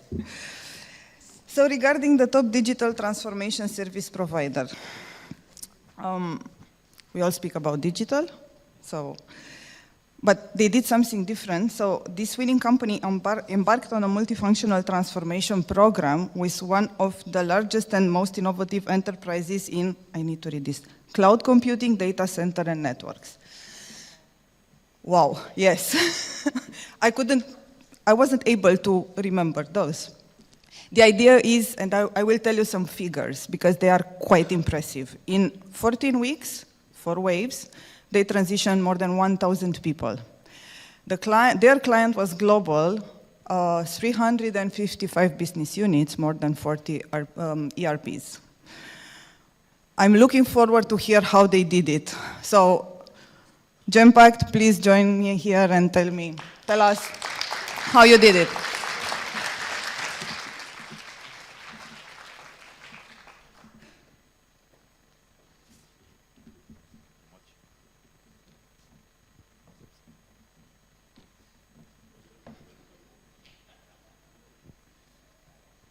So share with us how you did it. Let me do this. Yeah. You have to put it back afterwards. So I will try like this. First and foremost, we are honored and thrilled to receive this award. Internally in Genpact, we call this project Mission Impossible or Fast and Furious. We were not thinking we will be able to succeed. The client context was extremely complicated. This company came after the 30 mergers, so 30 companies merged together less than 3.5 years back. They decided to outsource in the middle of pandemic, so it was born in pandemic. This whole 14 weeks, 1,000 people, online and transacting, successfully, I would say, with minimal disruptions. An interesting fact, it was led from the front office. It was led by the CDOs, so Chief Digital Officers.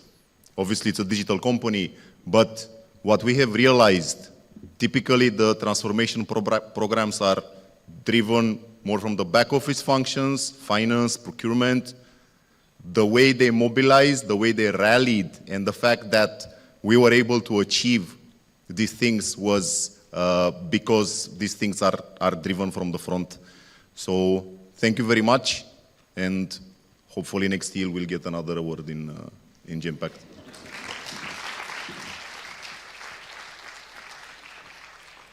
It is called New Entry on the Market Award, and Andrei Crăciun will help us to announce the winner.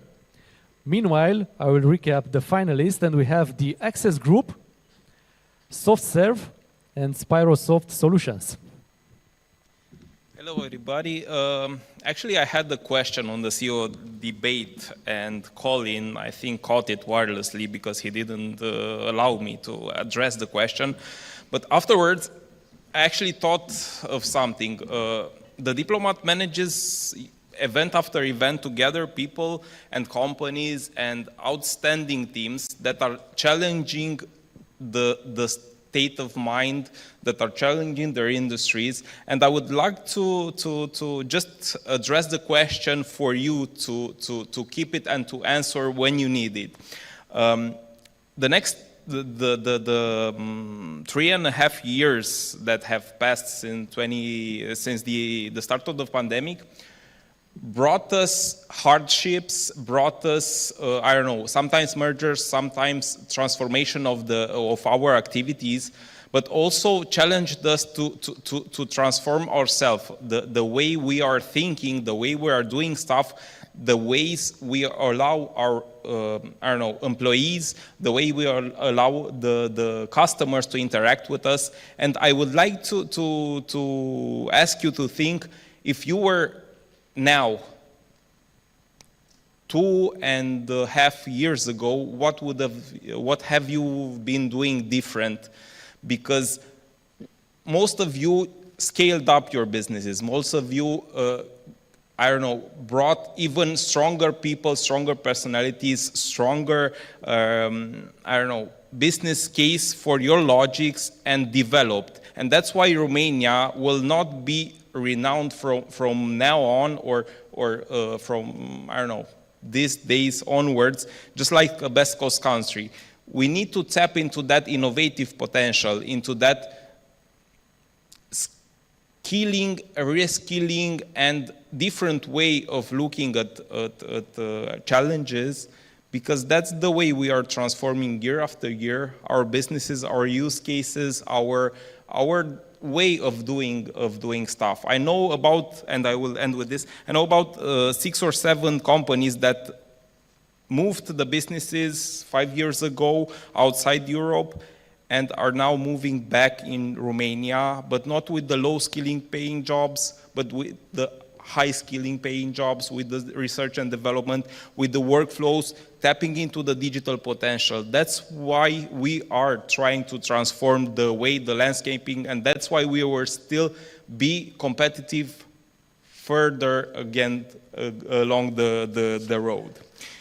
So think about what you have been doing in the last 3 years and what have you done differently, if you know the things you know now, and you will keep transforming your works, your business, your way of working with your teams and with your clients. And the new entry on the market award goes to a company that marks the launch of a new center in Romania, but also a new office in Ireland.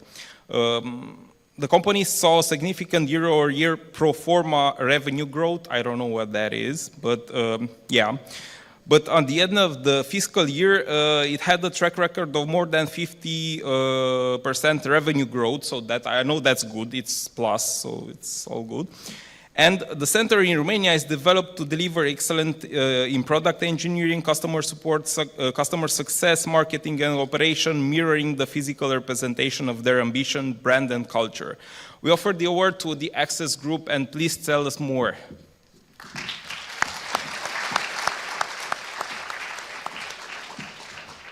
We are welcoming on the stage Radu Gâju and Alexandra Tureschi.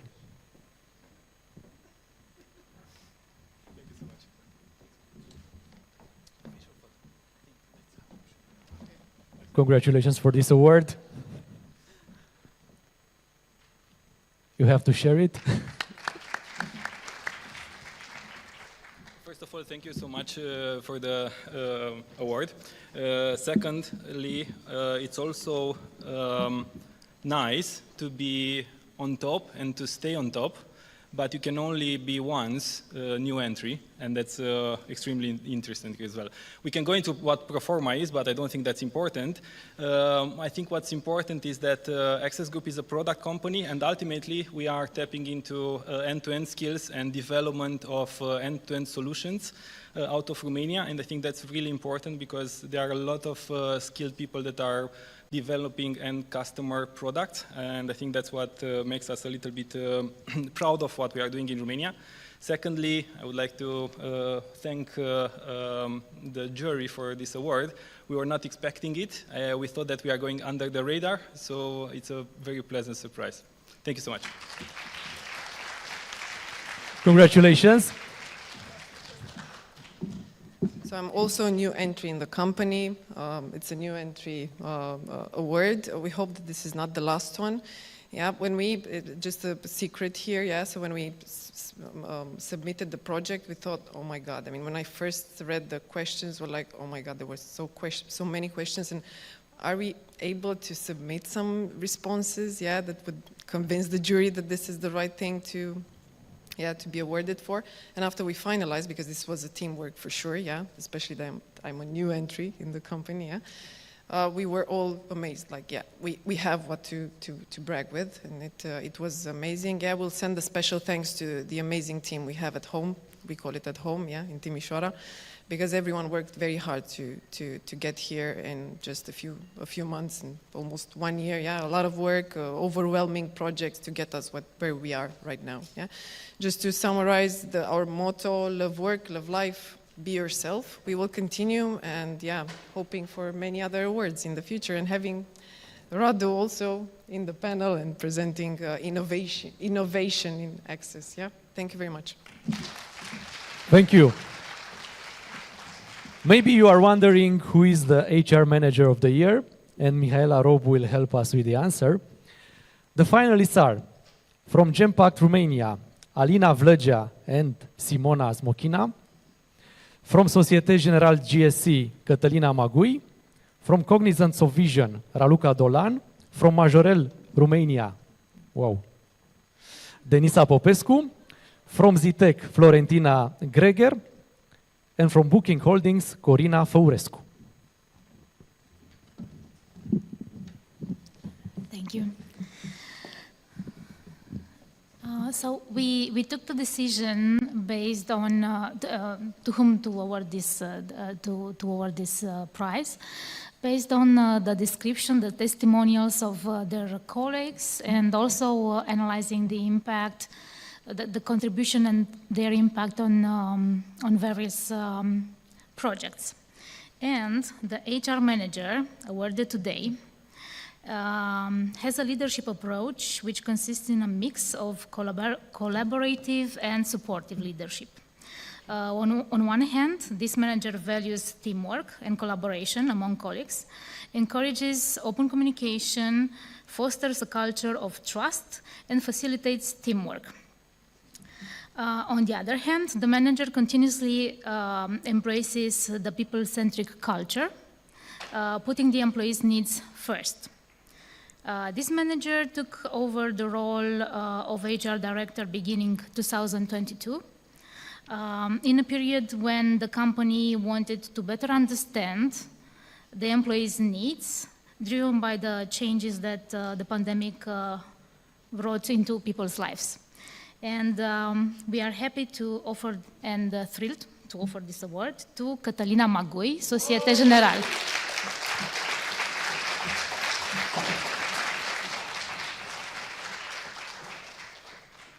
Cătălina Magui, HR Manager of the Year.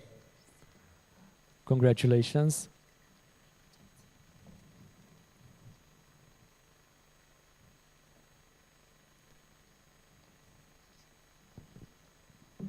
Thank you so much. I'm very nervous, obviously. So I'm very honored, and I owe this prize to my team, really to my team, because I could not win without them. Without their daily commitment and their passion for people. And I could not win without the full community of management in GSC Romania, because I tend to say that when we deal with people, we cannot have success only from the HR. So the daily habits and what we do for people is done mainly by the managers. So I thank you to all for their commitment and for this, let's say, creativity sometimes, and for their love for people. I'm proud that I represent Societe Generale as a great place to work. We have this certification for second times. And yeah, thank you so much. I'm very honored. Thank you.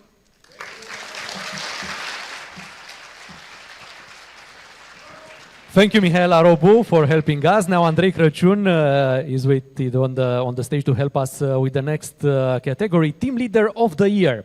Let's discover the finalists. We have Cassandra Igisan from Ighishan from Genpact Romania, also from Genpact Romania, Livia Badea, from Societe Generale GSC, Liviu Răchișanu, from Bosch Service Solutions, we have Denisa Abrudan, from Majorel Romania, we have Ana Orbocea, from Booking Holdings, Marius Comănceanu, from Deutsche Telekom Services Europe Romania, we have Maria Duțu, from WebHelp Romania, we have Ioana Alexandra Ionăscuț, and from Valori Center, Bianca Neagu.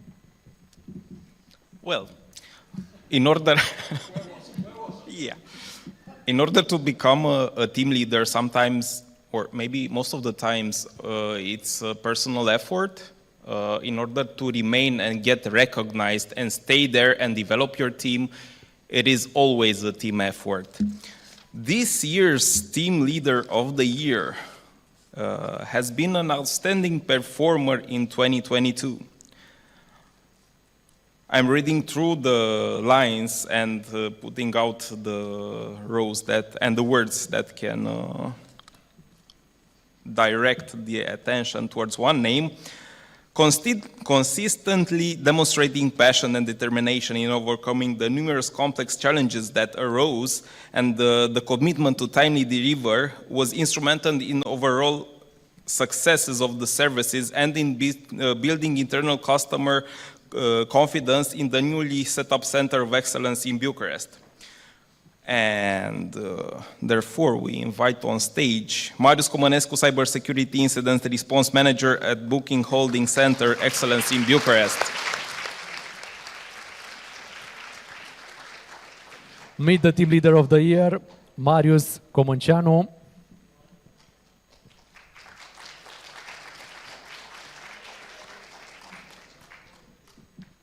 Okay, so first of all, thank you so much for this award. It's an honor for me. I want to say thanks to a special person, to Anca Fotake, which is the General Manager of Booking Holdings. She's basically an inspiration for me. And again, thank you for constantly supporting my crazy initiatives. That's why I'm here today, because you constantly supported me all the way. I don't know how many of you know, but Booking Holdings opened its first Center of Excellence in Romania in 2021.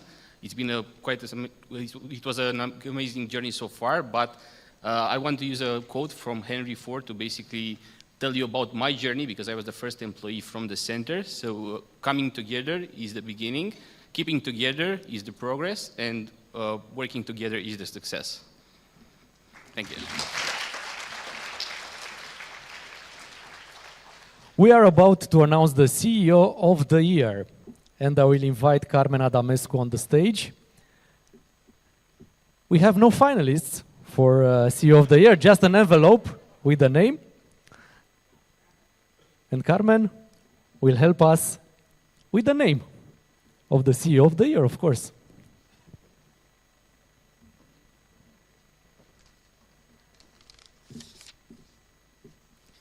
Well, hello everyone. I hope you had a very nice evening until now, and I hope it will be even more interesting from now on. So, the CEO awarded today and his strategy helped the company he leads to record one of the best years in his entire history, supporting more clients than ever and providing a great work environment for the organization and the team to grow. 2022 was a record year from several points of view for the company. It posted the biggest revenue in its history in EMEA region and also had the best profitability. The company's net promoter score was above 60 for a second year in a row, much higher than its competitors. So, we invite on the stage to receive the award Farley Cote, CEO of Stefanini EMEA.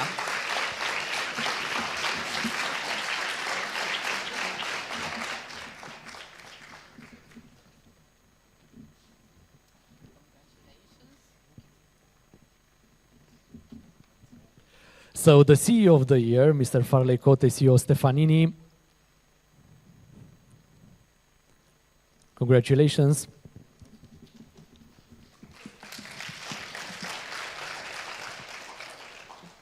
Wow, what a journey, huh? So first, what is so special for me when I'm looking around, I know some of you I met just today, but I know most of the companies. You are so powerful companies, and we have so many in Romania. So it's really special, and when I'm seeing you around, so much leaders, special leaders that you are inspiring your organizations, that's making it really special for me. Second aspect, I think that you didn't know, but before coming to Romania, I was already working for the company. I joined Stefanini 14 years ago to work abroad. That was my target, okay? And it was interesting because I had 3 chances to work abroad. 3 of them, for different sources, was to come to Romania. And interesting, I was here 2 years before for 2 weeks, and I said, I never will move there, never in my life, because it's so far away from my town that it's impossible. Nobody's going to visit me. So in the 3rd time that I got the option from Marco Stefanini, the owner, I said to my family, I need to go there. Something's waiting for me, because in thousands of cities in this world, all the chances to work abroad, Bucharest, something special is waiting for me there. Maybe it can be something. And the third, the most important one is not just, this is a result of the team. I'm a really lucky guy because I have a so powerful team with me. That's not for everybody. It's not everybody that is so lucky like me. And interesting, when I joined Europe, I had 3 chances to choose if I would like to stay in the business headquarters in Brussels or if I would like to come and to live in Bucharest. I chose Bucharest, and here I am with my family. Thank you. Congratulations. And now from the CEO of the Year, we'll move on to the CEO of the Diplomat-Bucharest, and it is my pleasure to invite on the stage Mirela Gavra to help us with the Brand of the Year in Business Services.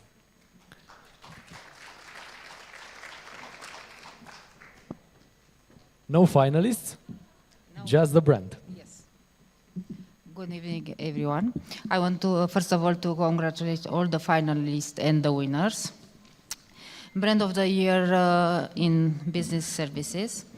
The winner of this category is a company that established its first site in June 2010 in Brașov, and a team of 28 people. At present, they have grown exponentially to over 2,200 employees with a strong footprint in 4 cities: Brașov, Bucharest, Sibiu, and Cluj-Napoca.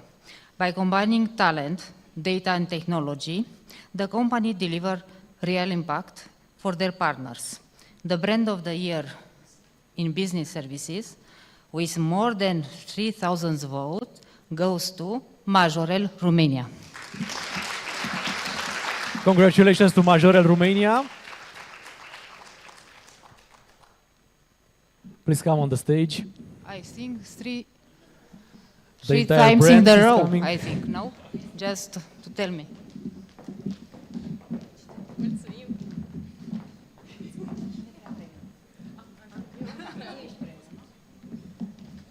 Hello. No, I think for me it's too tall. Yes. Okay. The photo first. We have to wait. This is the official photo from Brand of the Year. Goes to Majorel, Romania. So I'm very, very excited to be here tonight, and I'm really proud about this award. Actually, for us, it's the 3rd in a row where we got this Brand of the Year. Sounds quite nice. And I was thinking of an old Chinese saying, which says, I'm so excited, I just can't hide it. Indeed, but actually it's a really team effort, and for me it's like a proof that what we are doing right. And first and foremost, I would like to thank to the Majorel employees, because they basically supported us and delivered excellence, but also voted with their trust. And also I know that Dan wants something to say about employer branding. He was missing some of the things in the panel, so I'm inviting him. Not anymore, Anka. It's all good? Please. I had my chance. Okay, thank you very much. So this was the brand of the year in business services. Now we have some special categories on behalf of the Diplomat-Bucharest, and for these special categories I will invite on the stage Mr. Colin C. Lovering to help us announce the winners. So we have a digital transformation provider for the financial services industry. What is important for these special categories is that we don't have finalists, just a winner. So you must all be sick of me by now. So firstly, I'd just like to say to Andre, thank you for confirming the reason why I didn't allow you to ask a question in the panel discussion. So thank you for that, my friend. And just to everybody in the room, just congratulations to all of you. Don't underestimate, every single one of you and your teams, the contribution you make to growing Romania's success and visibility on a global stage. And, you know, I am not Romanian, but damn, I'm proud. I'm proud to be here. So. There is an irony here. The digital transformation provider for the financial services industry, I'm probably the most incompetent person in this room when it comes to digital transformation in the financial services industry. So it's kind of nice that I'm presenting this, but I'm very proud to do that. So the winner of this category has been enabled by the valuable experience and industry knowledge in the financial services market of the solutions provider. Over the years, its flagship solutions had increased companies' footprint on external markets being used around the clock across the globe. Specifically, the company stands out through great results in digital transformation, aimed to achieve 3 business objectives for its clients: smart leasing, self-service, and paperless. There's a lot of results and statistics on here. I can't even speak now. But I'm not going to read all those out because it's obvious they're wonderful statistics. So let's just come straight to the point. And the winner is, I'm delighted to say, TotalSoft.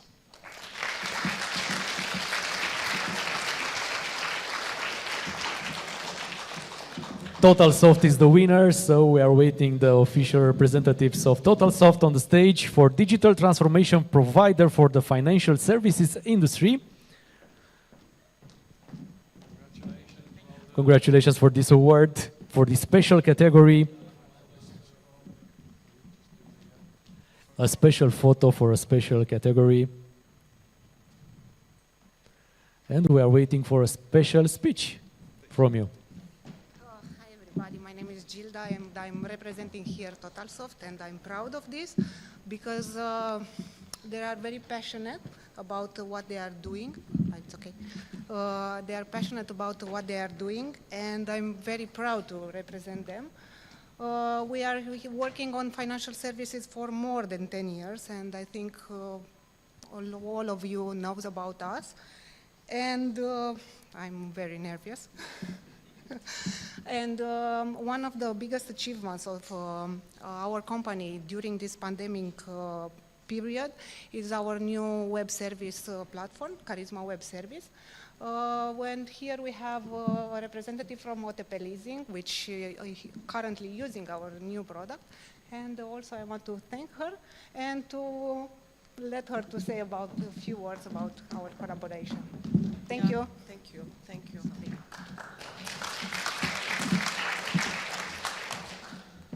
Thank you so much. It is a pleasure for me to be here. What I can tell you is that, thank you. We had a dream, and we still have it, but we are very, very close to taste it and to feel it. And thank you so much, TotalSoft. We are a team, and you helped us a lot to be here. And I'm sure that you'll hear about us more. Thank you to all. This is the TotalSoft team.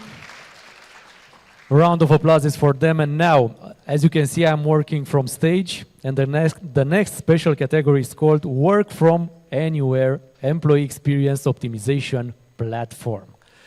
Let's find out the winner, and we are waiting the winner from Mr. Colin Silovering.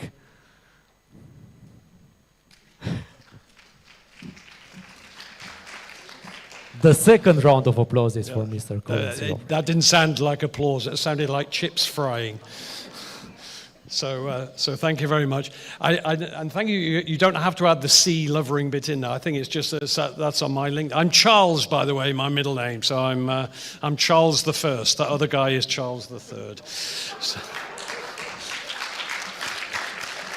Charles is a Romanian name now. Yeah. And to follow on from my congratulations to everybody, I can be a bit more specific as well, to the winners in the room tonight. Congratulations to you. You are helping us all to keep, not just raise the bar, but keeping the bar raised as well. So again, be proud, everybody.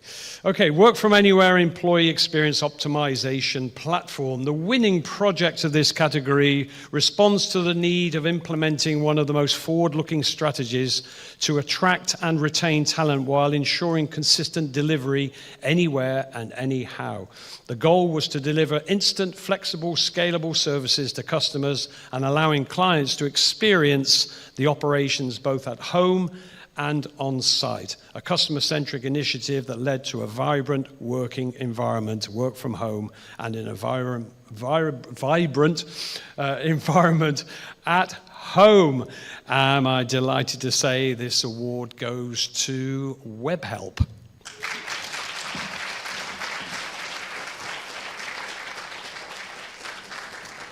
Congratulations.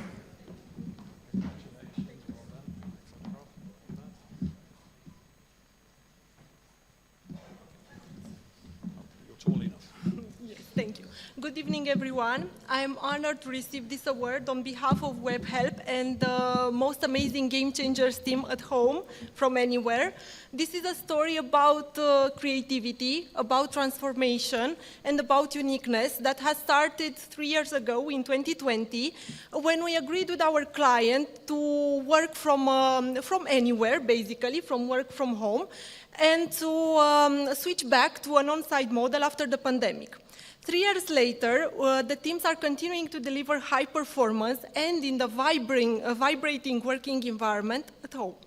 How was this possible, you may wonder? This is thanks to our WebHelp Anywhere model, which relies on 3 main pillars: talent anywhere, to attract and to retain best talents from anywhere, wherever they are; engagement everywhere, from brand new to brand ambassador; and of course, last but not least, performance everywhere. This, combined with our people-first initiatives, has allowed us to continue delivering the best performance at home. And not only to reach out to our amazing Game Changers homes and to allow them to experience our values and our culture, but also to allow them to experience operations at home, both to the teams, but also to the client. And as an example, this year we had 40 people coming from 14 cities from all over Romania to meet the client for the first time. And the most senior of our clients was simply impressed. Why? Because she didn't understand how was it possible to have these people so engaged and so united. So her words were the following: I feel like home because they feel like home, and it's the best site performance. So this allows us to believe that we can basically create a vibrating working environment anywhere. So once again, thanks to all of the teams at home, to the amazing Game Changers from anywhere, for their unwavering support and contribution to this success. Thank you, WebHelp Romania, for being with us tonight. You could receive this award anywhere, but you are here. Nice. The next special category, effective digital tool implementation in BPO industry. Mr. Lovering. I thought you were going to call me Prince Charles or something then. So I've thanked lots of people. There's one particular person I do want to thank and congratulate, and I think we all do. We mentioned at the beginning it's the 9th edition of this, and next year it's going to be the 10th. And I just want to, we celebrate startups. It's kind of the trendy thing right now. There's lots of startups. It seems to be the thing of the moment. But sometimes we forget about those keep goings. And I think it's a good time to congratulate Mirella and the team for keeping going so solidly all of these years. So well done. Congratulations.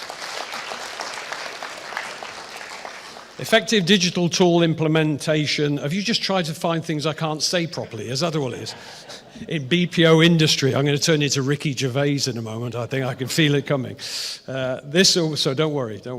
This award is offered to a company leader in the local business process outsourcing BPO market in Romania that has taken important steps in the technology and digitalization process. They have implemented an intelligent automation solution for call analysis through speech analytics. And there's a big, long explanation, but I'm not going to go into it. But it's pretty amazing. Trust me, I can read it on here. And it does improve the customer experience, which is also very, very important. So this award goes to A1-based solutions implemented by our friends at CGS Romania.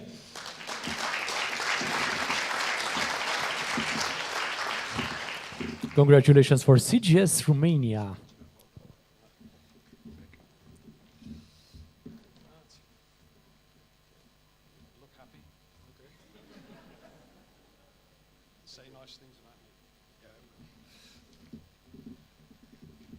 First of all, thank you so much for awarding us with this special recognition.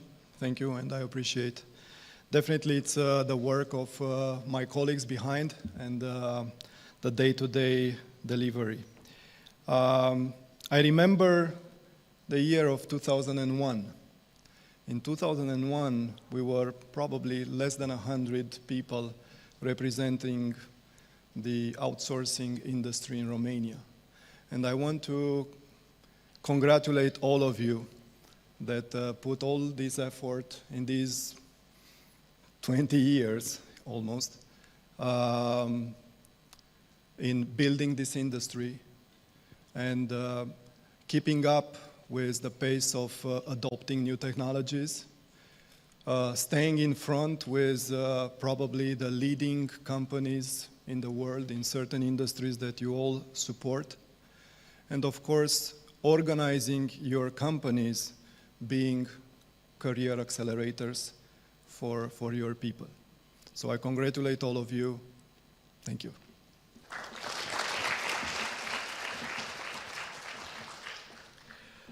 The last but not least award, a special category called Customer Experience Solution Award. I will invite Carmen Adamescu to announce this award for Customer Experience Solution.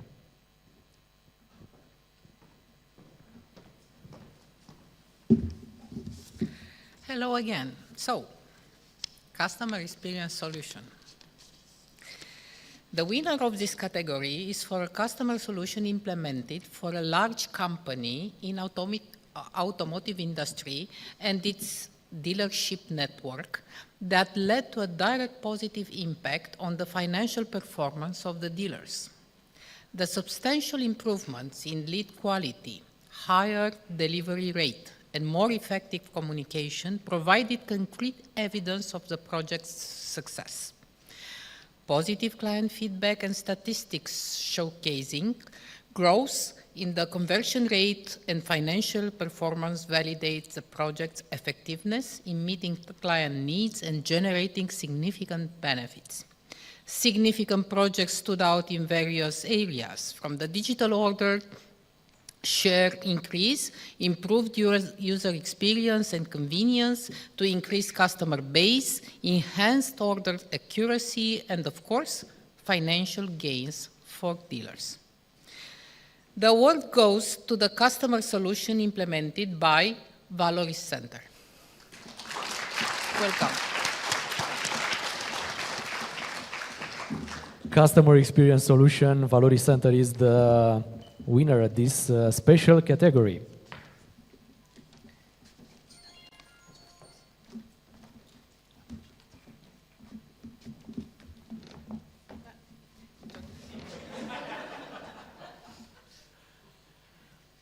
A little bit of left. Thank you. Okay, wow. First of all, if I knew that I will be on stage tonight, maybe I should have taken that public speaking class with Colin. I will give it a try. We are very honored to be present here today and to take this award, especially in this category. Valori Center, it's an entrepreneurial Romanian company. So we are for 17 years right now in this industry, in this market, which is a very nice industry, very complex, but also very competitive, as you may see. So the thing is that when we are speaking about customer experience, it's about, especially we are living in the area of artificial intelligence, of automatization. So you need to combine this in order to give proper thing to the partner, but a great experience to the end customer, yeah?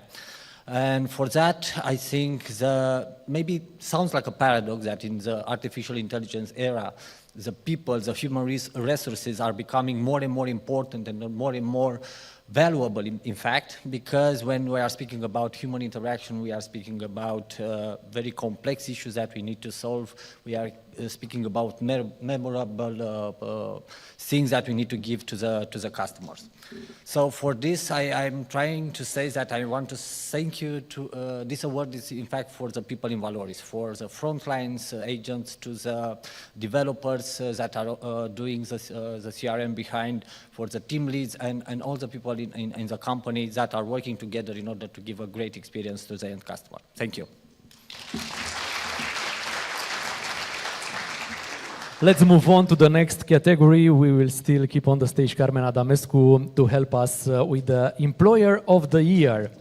Less than 800 employees. And the finalists are back. We have Allianz Partners Bucharest on the finalist, Deutsche Telekom Services Europe Romania, and Valoris Center again. Okay then. So, Employer of the Year, less than 800 employees.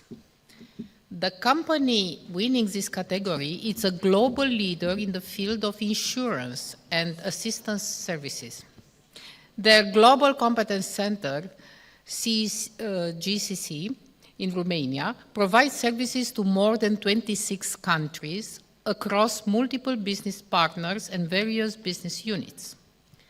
This center in Romania is focused on creating an anti-fraud program meant to protect the interest of both the insurance company and its policyholders by reducing fraud-related losses, maintaining the integrity of the insurance system, and ensuring the legitimate claims are paid out in a timely manner.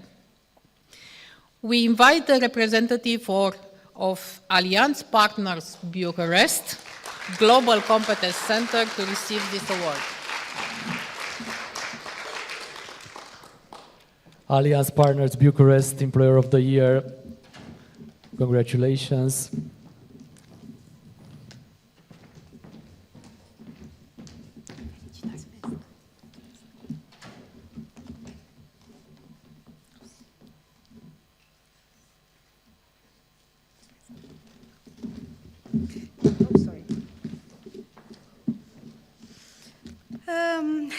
I was watching actually TV in the morning, and there was a story in the news about a group that earned during past year, I think more than 200K RON.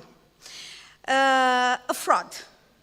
Pretended mothers and fathers in their LOA. So this is just one of the latest stories, right, on the TV. But fighting fraud in the insurance industry is, I think, the most creative and demanding activity, especially when we are talking about this really very quickly transforming technology era. And when we add on top international fraud, fighting international fraud, well, things are a lot more complicated. Allianz Partners in Romania is the only entity on the local market, and not only on the local market, but also in the global setup, alliance partner setup, that is managing international claims for citizens of 26 countries in the European Union. The Romanian claims team is actually specializing on anti-fraud, international anti-fraud, on multiple lines of business, on all those 26 countries. And we're talking here about travel, we're talking here about medical, we're talking here about automotive, we're talking about digital, also cyberbullying. So, yeah, this is actually a prize that pertains to every single claims officer and employee of the Alliance Partners site in Romania, which is quite unique. Thank you so much for recognizing our work and for this prize. Thank you. Congratulations. You've tried earlier to break it in 800 pieces, but actually it's wrong. It's a stronger word. We are staying at the Employer of the Year, but over 800 employees, and we are waiting on the stage Andrada Iliescu to announce the winner. We have the finalist, Gempact Romania, Societe Generale Global Solution Center, CGS Romania, Bosch Service Solutions, Stefanini, Majorel, and Vipro. Thank you. I promise I will not speak much because Andrei will follow. Joke aside, there is a British US author and inspirational speaker. His name is Simon Sinek. He wrote several books. One of them is called Leaders Eats Last. I've learned many things from that book, but there are two things that I found very important and in line with what has been discussed today here, is that first, you need to treat your employees like they are the most important factor of your equation. Because if the employees are the most important, figures will come, KPIs will follow, and so on. And second, treat your employees as you would like to have your kid treated by his, her employer. I think that for the winning company, Simon Sinek inspired he took inspiration from this company because they were called in an internal survey by their employees a sensing company. They have super nice premises. They are not obliging the employees to come to work, but the employees do it because they really love coming to work. So for the official photo, I'm looking forward for the unofficial ones, but for the official photo here, Wipro, not sure.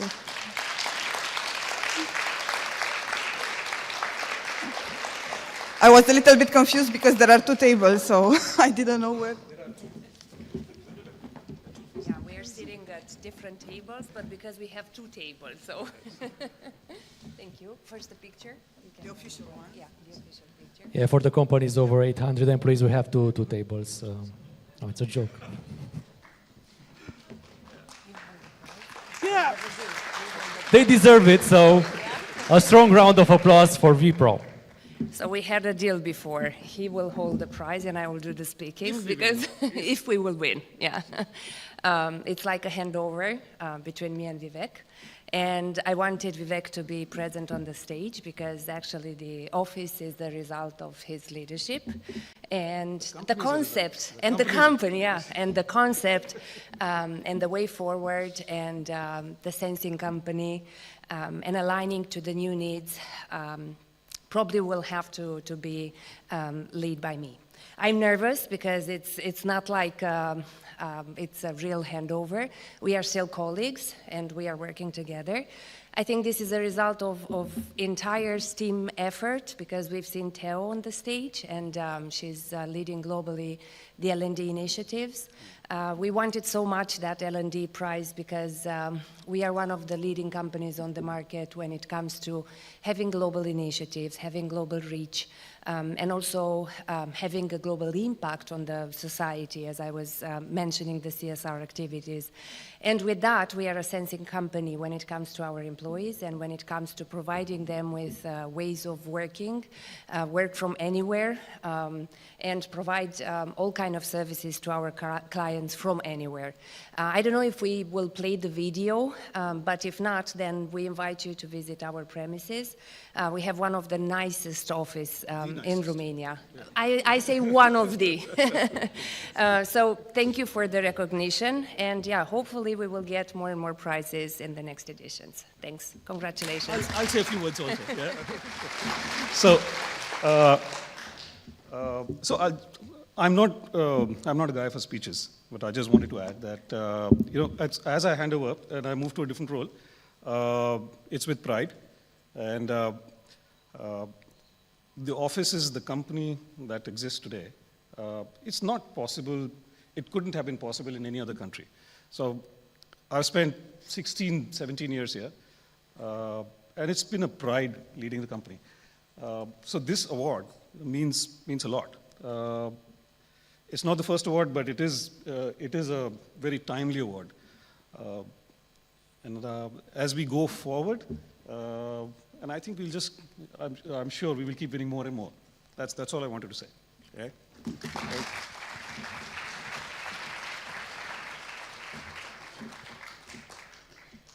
Moving forward to Business Services Company of the Year, and we need Andrei Crăciun back on the stage.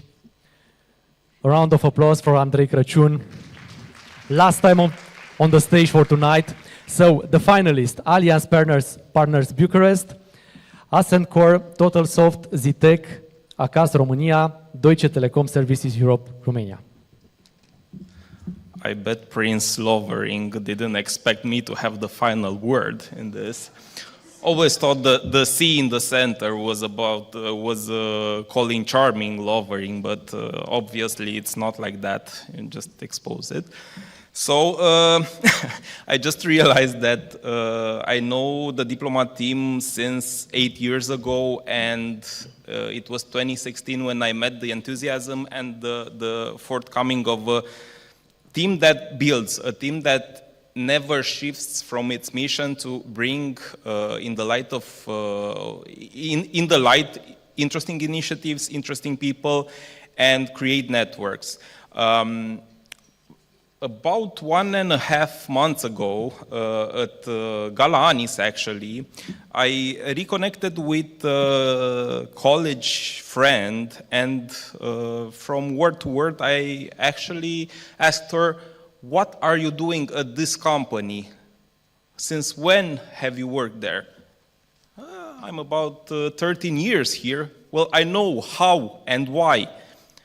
And she said, "The team, the environment, the constant challenges, and what we are working with, the enthusiasm we are working it." And I'm gonna call on the stage to tell us more about it, Zitec.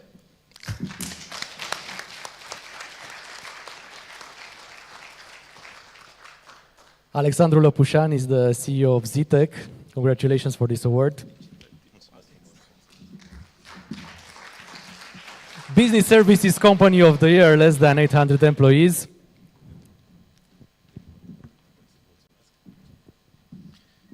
Well, thank you so much for the organizers, for the jury. It's not our first time on stage here. We've been here in 2019 for same category, less than 800. We didn't manage to cross that line, but for the Employer of the Year that time. Now it's very rewarding because this year is a symbolic moment for us. This year, basically, we celebrate a decade since we started to transform passion for IT into products, services that have a real positive impact on people's lives, mostly in Romania, but also in 30 countries around the globe. So in Romania, are you using e-commerce? Are you receiving parcels in a nice locker somewhere in Bucharest? That's done by us, probably.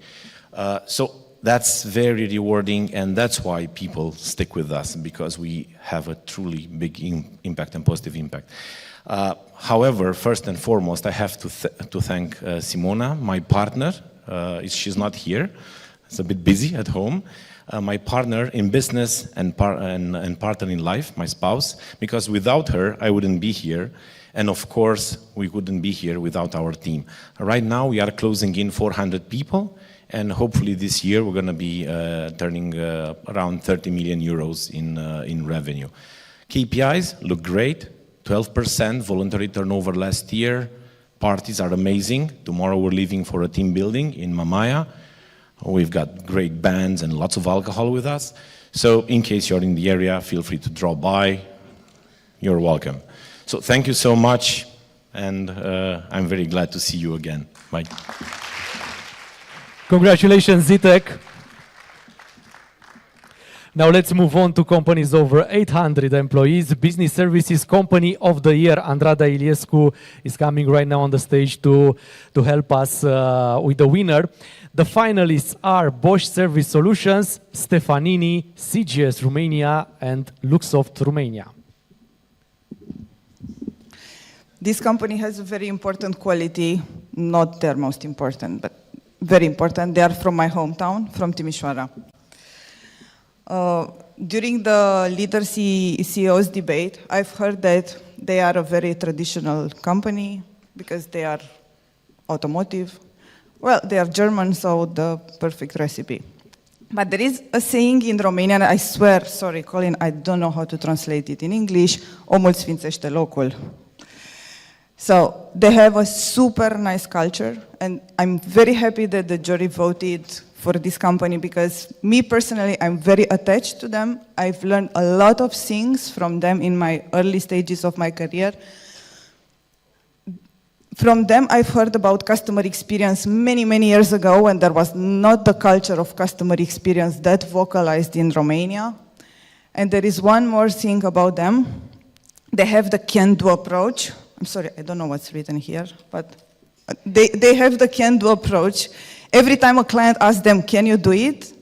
They never refused. Actually, I think they refused once, but in their mind, so they didn't say no. For this and for the last official photo, please, Bosch, join me here on stage.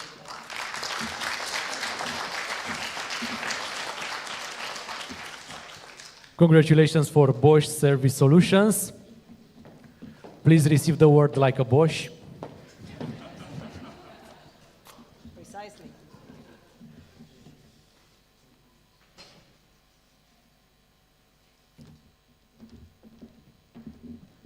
Let's see. Thank you. Our colleagues in marketing will appreciate that hint to the like a Bosch, actually. So to my predecessor, enjoy being 400. Try seeing how to find a place for a Christmas party when you're 2,300. That's a bit more complicated. And yeah.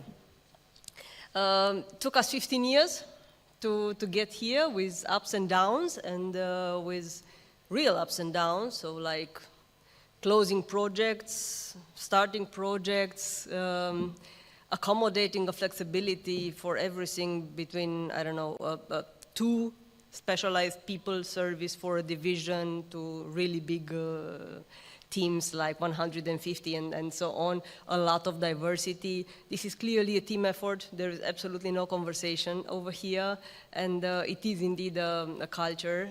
Thank you, Andrada. One of the reasons why the company still has dinosaurs that are 15 years in the company, like myself and a lot of the other colleagues, enjoying every morning to be there and to see each other. Thanks in the name of the team in Timișoara. Thank you.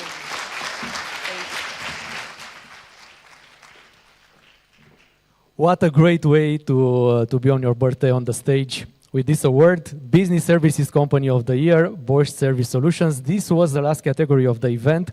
Thank you, Mirela, for this great event. And now it's time, because we have a large stage here, to invite all the winners on the stage for our last official photo, but with all of you. Thank you again for joining us at this event. It was nice.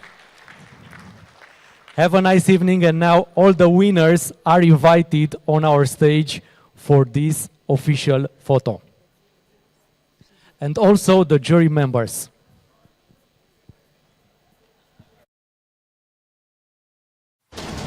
What if dreamers never became doers? Where would we be if limits were never tested? Who says we shouldn't challenge what's possible? Or leap without looking? What if humanity's biggest questions were inspired by one thing? The belief that tomorrow can be better than today. What's your ambition?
Code smart, play hard, work like a Bosch.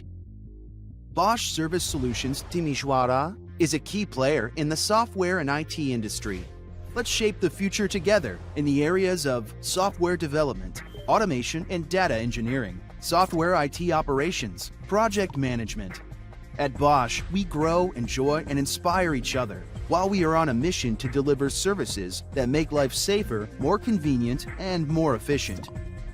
Software development, like a Bosch, means the digital transformation of engaging machines, humans, and data through our coding skills and AI/OT resources. Our teams deliver web app software and embedded software flavored with quality. We like to play with the latest technologies. Automation and data engineering, like a Bosch, slick, fast, precise, and robotic. Through robotic process automation and cross-platform data analysis, we eliminate boring and repetitive tasks, performing them at a better quality and with greater speed. We drive IT operations for Industry 4.0 to manufacture like a Bosch. Our DevOps engineers make it happen. Using the latest technologies, we ensure applications are deployed safely and timely in production environments. We are solution designers, offering consultancy, transformation, and implementation of interconnected digital services. Our agile environment enables Bosch to embrace continuous change. We are the voice of experience and best practices. Join us. Enjoy the rewards that make it all worthwhile. Flex time possibility, home office, medical subscription, business accounts for training platforms, flexible benefits, and more. Bosch Service Solutions is your bulletproof jacket for the new technology era. Trust us, we code and deploy the future. Work like a Bosch.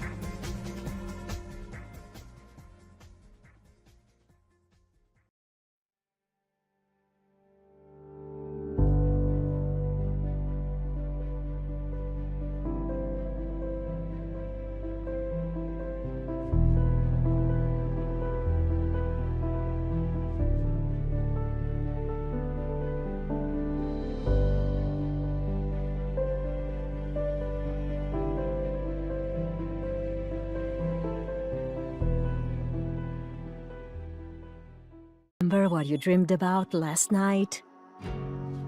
There are people who never remember and even doubt if they were born with the ability to. Others manage to not just remember, but recount their dreams in rich detail. While we sleep, our subconscious takes over and invites us to think differently. Dreaming makes us a reality in a new way. Dreaming allows us to go beyond it. And isn't that what life is about? Dreaming and realizing? It's about daydreaming, dreaming big, but also paying attention to small dreams.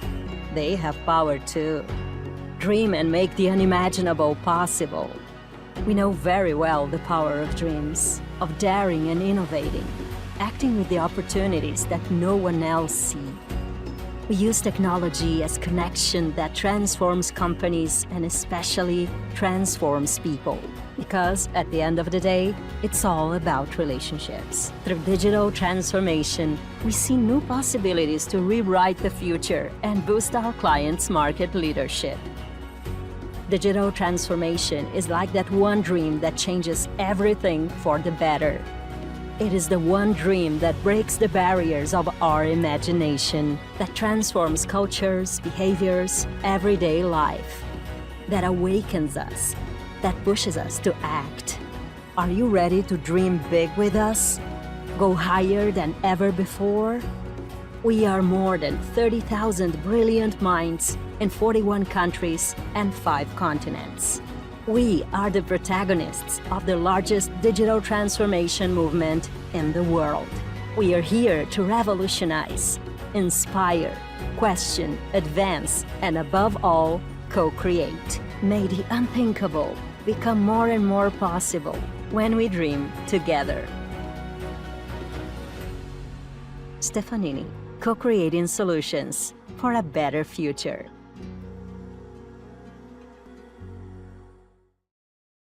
The world is changing faster than ever. As consumers become more and more digitally connected, their demands are changing just as quickly. At TP, we help clients rewire their organizations with a new, more integrated operating model using analytics, technology, automation, and artificial intelligence, but always complemented by human empathy. Omnichannel solutions enrich the customer journey by keeping them closely connected to their favorite brands. New habits, new expectations, and new preferences, powered by the perfect blend of people, process, and technology, all delivered seamlessly.